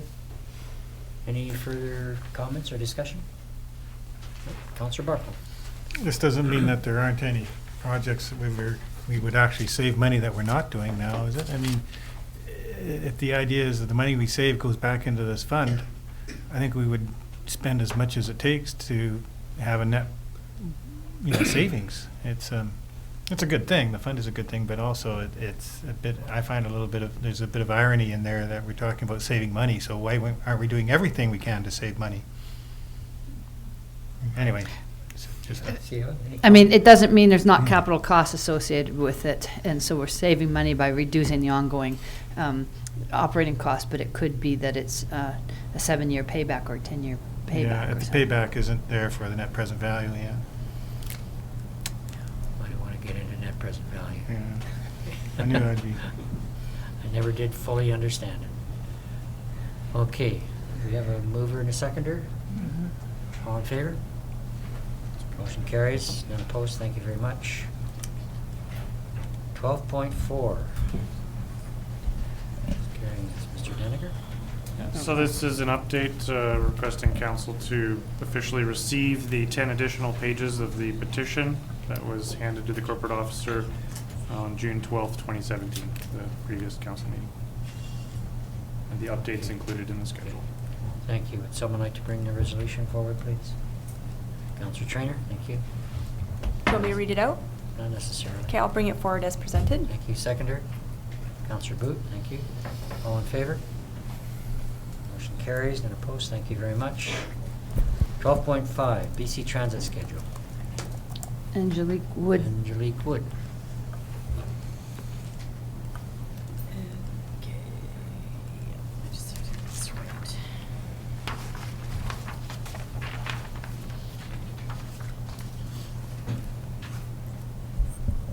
Thank you. 2 days into joining the District of Summerland, I was fortunate to attend a workshop with BC Transit where many of the different transit issues that we have were highlighted. This first report is just to address a discussion around a proposal to change the bus schedule. So the basis for the initial request was to change a 2:40 departure from the Okanagan Regional Library to a 3:10 departure. And the consequence to doing that will be an impact to the rest of the schedule.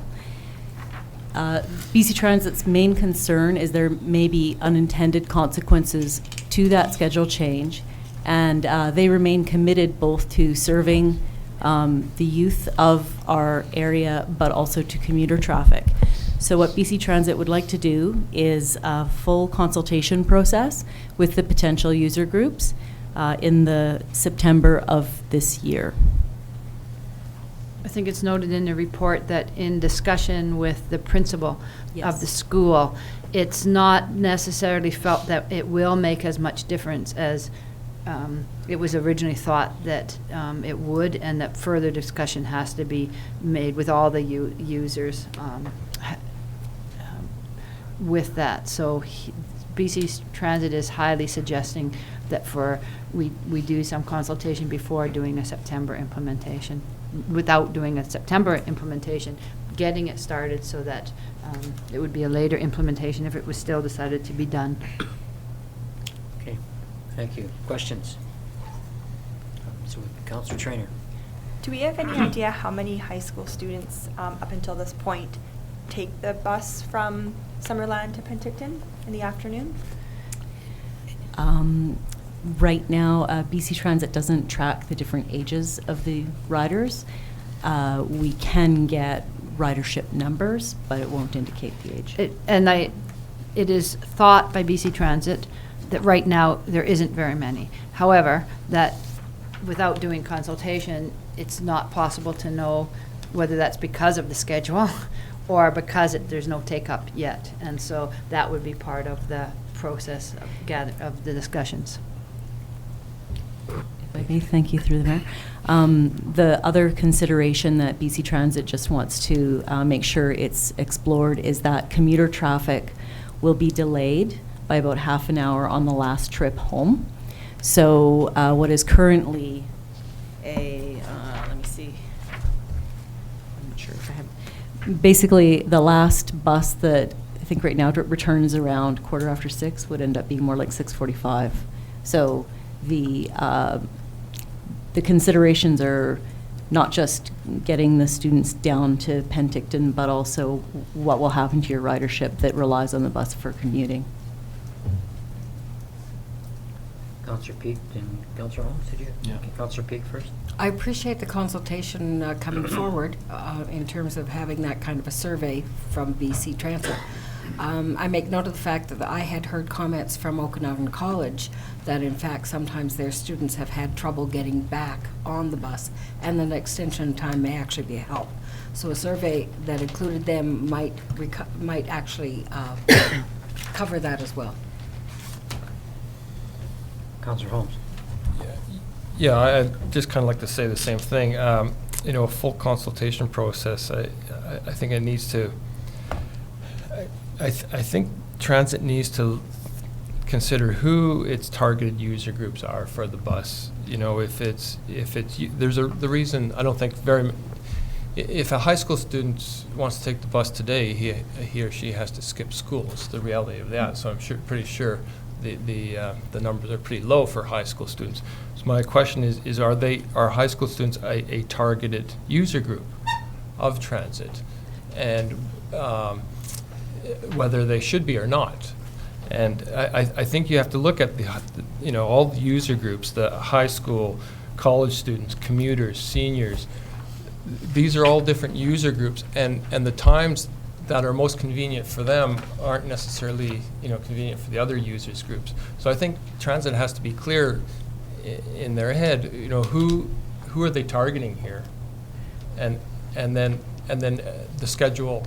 Once they know who they need to target, then they can adjust the schedule according to those target groups. So we've had that conversation with Transit, and Transit would say to you, it is not us that decides who the target group up. It's you as a service provider, you who's in partnership with us, so then we talk about expansion, that we're not going to be able to. I mean, that's what Daniel, Mr. Pizarro's from BC Transit, his point was, council is going to have to make a policy decision once they have the data. Right now, you have good users, the good ridership commuters. If you change the schedule, will you lose those? Is it still a few years before you're going to get youth wanting to take the transit? So that will come back to council. It's not so much a transit thing, because even if then council says we want another bus route, they have it all, you know, that's, we keep talking about that, it's an expensive endeavor, what is it, $100 and, yeah, we've got all the numbers there, but it's for council to make that decision to invest in another route, but we need to have all that fact, so I think that's why we can't do it without the data. Councillor Peak. I appreciate the statement that it's always, that it's our decision as to what the servicing should be. So that's a clearer thing than the question that Councillor Holmes had, because it answers the question. It's our own problem. We have to decide what we want to do with it. But I would like to emphasize that I have twice been at Okanagan College where they have spoken, because I happen to be there from Summerland, saying that this commuting possibility is very important for the college. And they hope that Summerland continues to emphasize that. And I know that we've also spoken about the research center as a possible stop. But I'd just like to emphasize that the Okanagan College has said that at 2 points that I've been available for whatever meetings I was there for. Just another question that I have. You know, it seems to me that the present schedule tends to limit the options for the numbers. You know, it's sort of a chicken and egg thing. We've actually had pretty good uptake for the service, and but at the same time, there's great difficulty in really making good use of it. We have no evening service, for example. There's nothing on the weekends, and the choices for getting to work in Penticton or back here is not wide. You know, there's a tremendous amount of traffic that goes back and forth in vehicle traffic that I think could move to transit. But right now, the option isn't there, and we've been told that it's going to be quite some time, and there is a considerable expense on our part to do this. So, you know, a survey or a consultation process that maybe not only looks at user groups, but volumes as well, gives us a bit more of an idea, because it'd be really nice to expand, but we can't expand at any cost, you know. Right, and so to expand within the district, we definitely have the ability to do that at any time. It is money, and there's good stats on usership and ridership and cost. And Transit's more than happy to come and do some more presentations and more discussion with council, but I think the first stage is the consultation, and then we can take the next steps. Okay, someone like to bring that forward, please? Councillor Barkle. That council received the report titled BC Transit South Okanagan Samil Community Integration dated June 22nd, 2017 for information. Got the right thing here? Okay. Keep going. Oh, There's 3 parts. no, I'm not on my copy. You read the wrong one. Oh, you read 12.6, you should be. Oh, I was 12.5. ahead of myself here, yeah.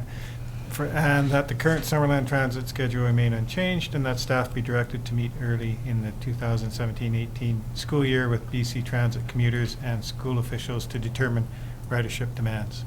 Thank you. Seconder, please. Councillor Trainer, thank you. Oh, but there's the first. I'd like to make a friendly amendment, Yeah. if that's possible. To widen it. To commuters, school officials, students, college students, and seniors, because these are the different user groups that we need to make sure we're you know, whether they need to be targeted or not. Or just a comprehensive community I consultation. would like to add seniors to the motion.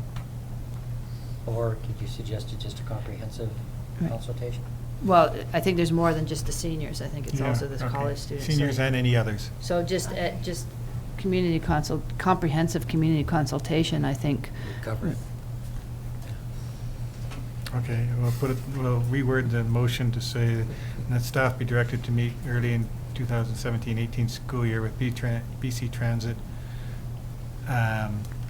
commuters and all other interested riders, potential riders. What was the word you, yeah?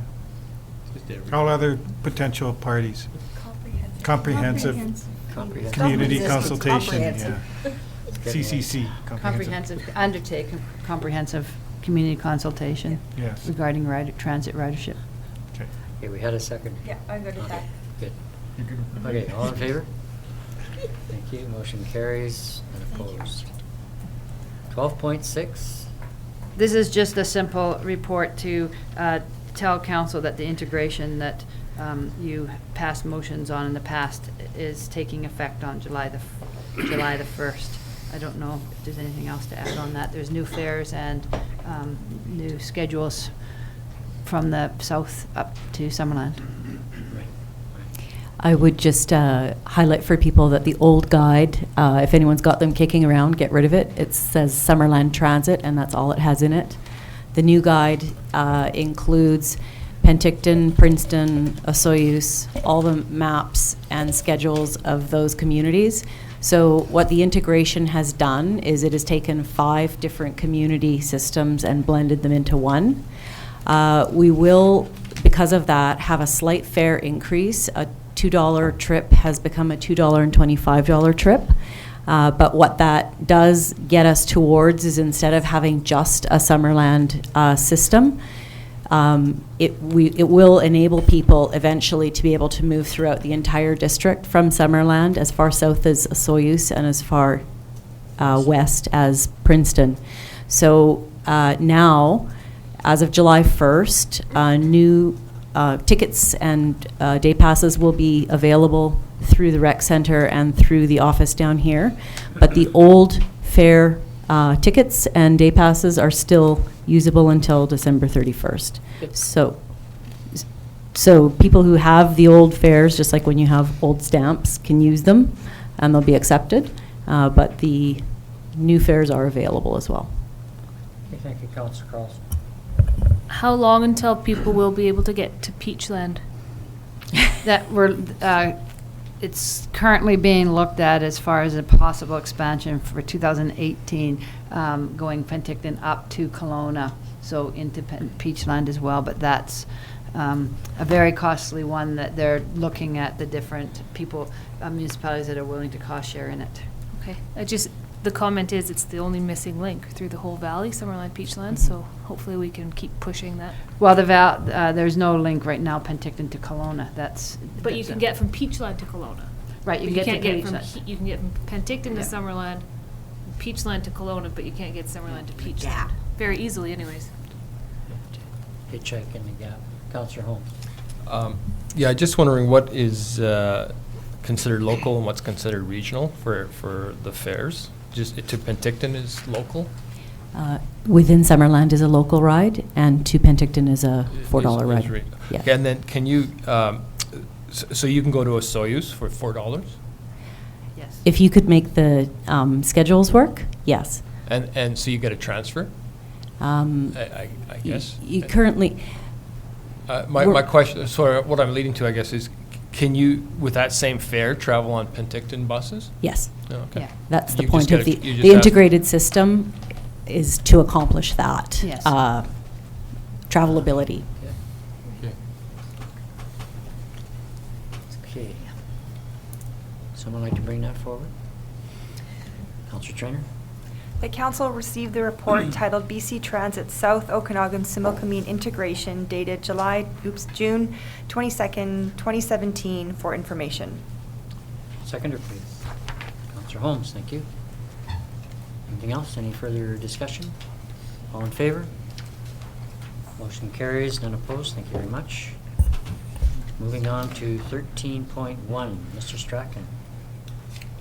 Thank you, Mayor. As noted, we've got a rezoning application for 5010 Coral Avenue. The application is to rezone the subject property in order to allow for subdivision of the lot. The lot configuration with the existing home, the property owner is wishing to retain the home and create a second lot that could be developed as a single-family development. The area has a mix of lot sizes and configurations as a result of some larger scale subdivision that's taken place in the past, as well as single and two lot subdivisions that have taken over time. So there is a mix of lot areas. However, the lot area proposed would fit with the zoning of areas adjacent on Weldon as well as Tawgood, as far as lot configuration and fabric in the neighborhood. Thank you. Thank you. Any questions, Council? Hearing none, would someone like to bring that forward, please? Councillor Trainer. that zoning bylaw amendment 1050 Croyle Avenue, bylaw number 2017-202, I can't read, dash 020 to rezone the subject property from RSD3 residential estate lot zone to RSD2 residential large lot zone be introduced and given a first and second reading. And that a public hearing be held on July 24th, 2017 to receive public feedback on bylaw number 2017-020. Seconder, please. Councillor Peak. Any further discussion? Is that a... No, I was anticipating the call. Oh, you were? Okay, no, can't anticipate. All in favor? Motion carries. And opposed, thank you very much. 14.1. So the 14.1 is from the public hearing, and council should determine if they want to proceed to consider third reading, and if so, this would be the motion to bring forward. Say, Council Carson. I will move that zoning bylaw amendment 11907 Quinpool Road, bylaw number 2017-017 be read a third time, and that the same zoning bylaw amendment be adopted. Thank you. Seconder, please. Councillor Peak. Thank you. Anything further? Comment? Discussion? All in favor? Thank you. The motion carries. None opposed. 14.2. I assume that's Mr. Strachan again? This is just adoption. Right, just adoption, right. I just have a quick question. Yeah. There's 5 properties listed on this, and I'm just wondering, is the 5th one that tiny square in the corner of this western property? If you look at the list of addresses, there are 5 legal addresses, but there's only, looks like, 2 bolded squares. I'm not sure. Yes, there is one tiny property on So Washington that little Avenue. one where the That house is- is Lower or right-hand office or corner, whatever yeah. is another property. Yes, and that Thank is you. included. Good. Okay, gotcha. Thanks for that, actually. Okay, someone like to bring it forward, please? Councillor Peak.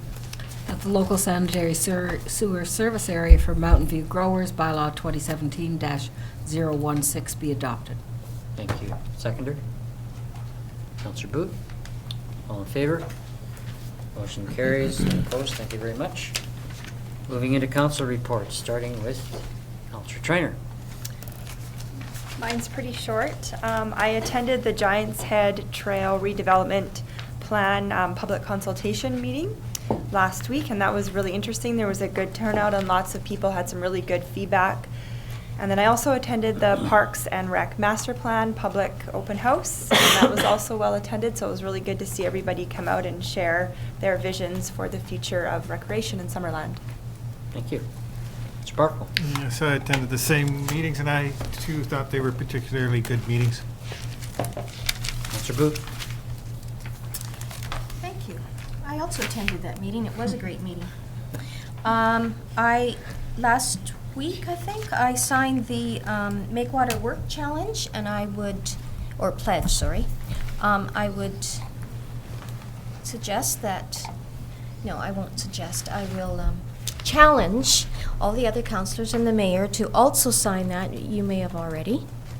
I know that we have lots and lots of water around us right now, but we are on level 1 restrictions, and we're expecting a hot, dry summer, so we have to be aware. We all know that there was a fire, unbelievably, in Garnet Valley yesterday.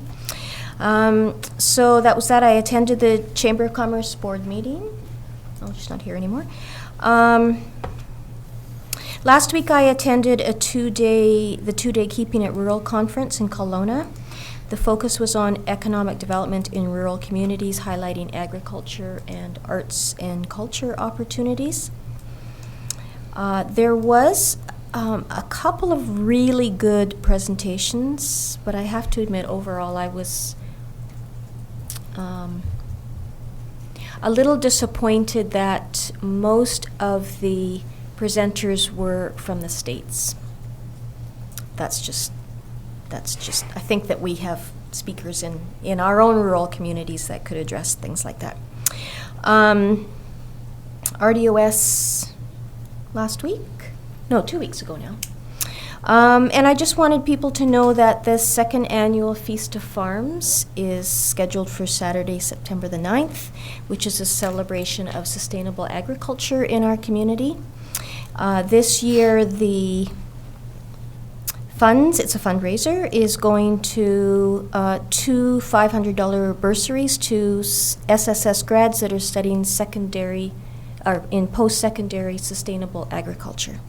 So that's Saturday, September the 9th, and I would appreciate your support for that event. Thank you. Thanks. Councillor Carlson. I have nothing to report. Councillor Holmes. Thank you. I'd just like to say congratulations to all the high school grads. This week is graduation. I'll be looking forward to attending the grad ceremony. I've attended many SSS grad ceremonies. I've even attended Councillor Carlson's high school grad ceremony. But I've attended as a councillor the last couple of years. I've attended as an uncle. I've attended as family, friends. I've attended as a coach of many of the graduating students. And this is the first year that I'll be attending actually as a parent of a graduating student. So I'm pretty excited about that. Age is creeping on. Councillor Pete. Thank you very much, Mr. Mayor. I attended the Trail of the Okanagan AGM. They had a good review of their year. They've done an excellent job. I'm pleased to be part of that group. I'd like to congratulate the KVR on a very good Rotary Club road rally. They had a great time that day. I went to the Business After Business at Thornhaven, and that was a good event. Thornhaven's a great place to hold things, and we had good attendance. The Parks and Rec Master Plan open house and Giants Head open house, I chose not to go to, but I chose to babysit for families so I could get younger people to go. So that I just want to promote younger people being able to go. When you have children and it's just around the supper and bedtime hour, that's a difficult thing to get out to. I'd also like the public to know that I requested that the online survey for the Parks and Rec Master Plan be extended to allow a full month for that survey to go online, and the CAO will be looking into that, and I hope that we can let the public know that that is a possibility. We had our Parks and Rec Master Plan workshop for the council, and I thought that was great discussion. I appreciated that opportunity as well. Thank you, Mr. Mayor. Thank you. Okay, we have an opportunity now for the public to comment on anything they would like, so please come to the mic. Mayor Waterman, members of council, thank you for your attention this evening. My name is Jerry Conrad, recently elected to the board of directors of the Kettle Valley Railway Society and by the board members selected to be their president for the next term. We've elected a new slate of 7 members, 2 of them re-elected from previous terms, 5 new, and 2 of them are employees of the railway. So we have a nice mix of old and new members on our board. We're getting settled in and doing all that transition stuff that everybody has to do with the bank and the non-for-profit organization registration, and that's all in hand. We're very much looking forward to building on the success of the past and the work that's been done by members of the Volunteer Society over the past 20+ years. We may be a bit biased, of course, because we all work or volunteer on our railway. We dearly love it, but we have to acknowledge, I think, that 30,000 riders last year and high 20s for years before that. I think it's fair for us to view ourselves as a fairly significant local tourism operation, and we believe we bring significant benefit to the local community. Our aim simply is to work with all local entities, including this council, to build on those successes of the past and today into a future. We'll be back for more substantive meetings with council in due time and in due process, and we thank you very much in that regard for the presence at our board meetings of Councillor Peake, who's a great asset to us as we find our way forward. Finally, for the information of all councillors, just after we were elected as a new board and I assumed the presidency, I developed a short information letter for the members of our society, and I've filed that with your staff, so it's available to all councillors for your information. I recognize on the agenda that this is a question period, so I suppose I should ask a question. So that would be, do you have any questions for me? And thank you for your attention. No, it's just a pleasure to see you here. And you're quite right, the KVR is a major attraction. Been watching those numbers each year. And, you know, it's just an excellent part of the overall mix of things that people attend. You know, they'll hit the KVR and then do a wine trip. So, you know, it's a wonderful part of the mix that we have. Great. So thank you for coming here and letting us know the status of things. Right. Thank you very much. Any other questions, Council? No? Okay, Thank you thank for you your very attention. much. Good night. Jerry. Yes. Mayor and councillors, my name's Diana Smith. I live on the corner of Solly and Latimer. There's been some reference recently about Lark's request to work with the District of Summerland to use one of the existing water licenses, commencing immediately upon the conclusion of the rezoning. My understanding is Summerland has 2 water licenses, is that correct? Yes. Okay. And one of them is for emergency and drought situations, catastrophic? Not necessarily, no. Those licenses have been in place for quite a few years. We have been keeping them active over that time so that we don't lose those licenses. Okay. But, you know, it really, we haven't had to access those at this point, and we don't have sort of the infrastructure in place at this point to supplement it or to join it to our system, as far as I know. But they are sitting there for the community's use, yes. Okay, so if the district was agreed to use one of the water licenses for this development, who would own the license? We own the license, as far as I know, yes. The district would still own Yeah. the license? As far as I know, those licenses are in the neighborhood of, stand to be corrected, but I think one is 5,000 acre feet and the other one is 2,500, Okay, which so is a substantial amount of water, yes. so you would still, so the district would still own it, so Oh, yeah. any liability or whatever would go to the district, it's not under the developer or anything? No. No. As far as I know, I don't believe so. CAO? It would, I mean, we haven't looked into it at all, but typically it would be, it's our water license. yeah. So it would remain as our water license. Over time, the municipalities, you know, being urged to make sure that those licenses are sort of active. There was a point in time where if you didn't initiate some use or some activity around the licenses, you could lose them. Mhm. And so that's been a concern over time, because those can be held in abeyance for whatever we may need down the road. And where are they located? They're just lake access. Just any Yeah. lake access? Yeah, pretty much as far as I know. It's just the volume of water that would be able to be accessed, yeah. Okay, thank you. Thank you, you're welcome.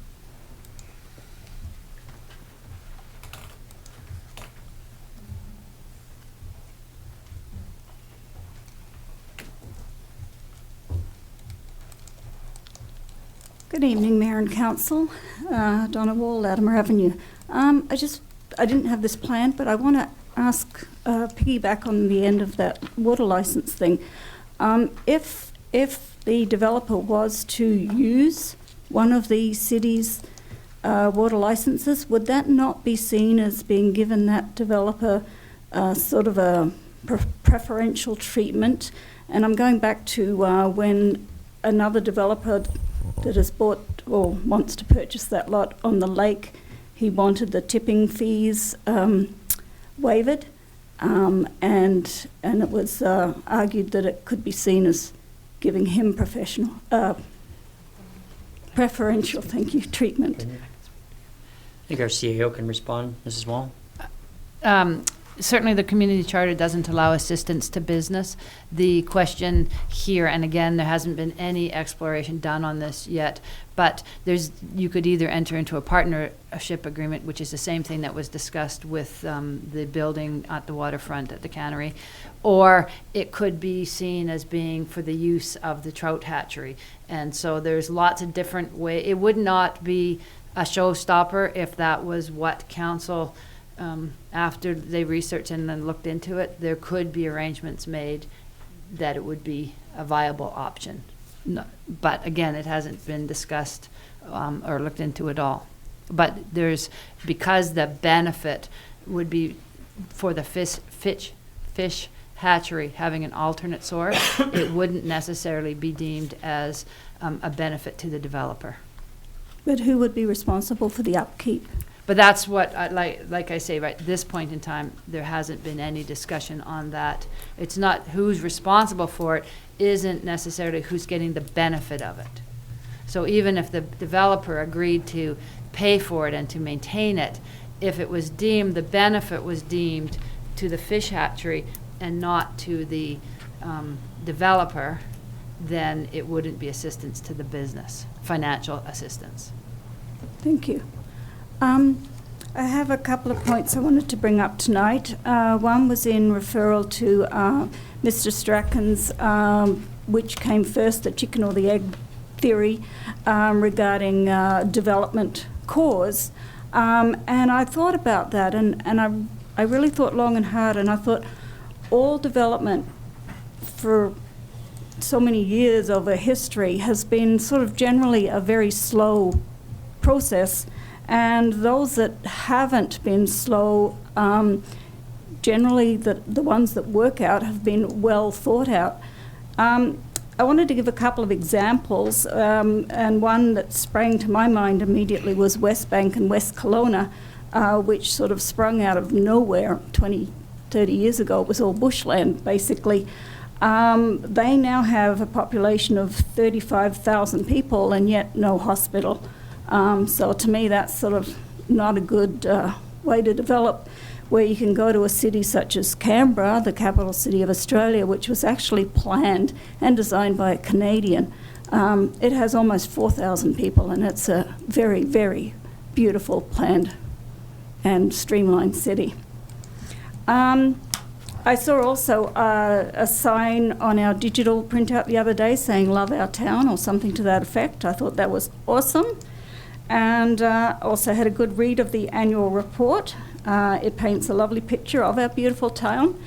And I think as residents of Summerland, we would all like to hope that the 2017 report, when it comes out, that it will read just as nicely and not portray us as a high-rise town. And my final thought is actually for you, Mr. Waterman. In your response to, I think it was Joanne Millar's presentation for an outdoor gym on, I think it was the May 23rd meeting, you responded with, it can go anywhere as long as it's not in my backyard. No, I don't recall saying that at all. It's on the video. But I'm just wondering, when you look at pictures of the proposed development for banks, would you want that in your backyard? Boy, I'm gonna have to look at that video, Mrs. Wall. And Regarding any comment about exercise too. equipment. Yes, okay, thank you. Thank you. Just one, I would just like to add one thing with your comment about West Bank. Mhm. I happen to grow up in West Bank, so I know how it developed. It did not spring out of the bush anytime recently. The population achieved 30-odd thousand plus.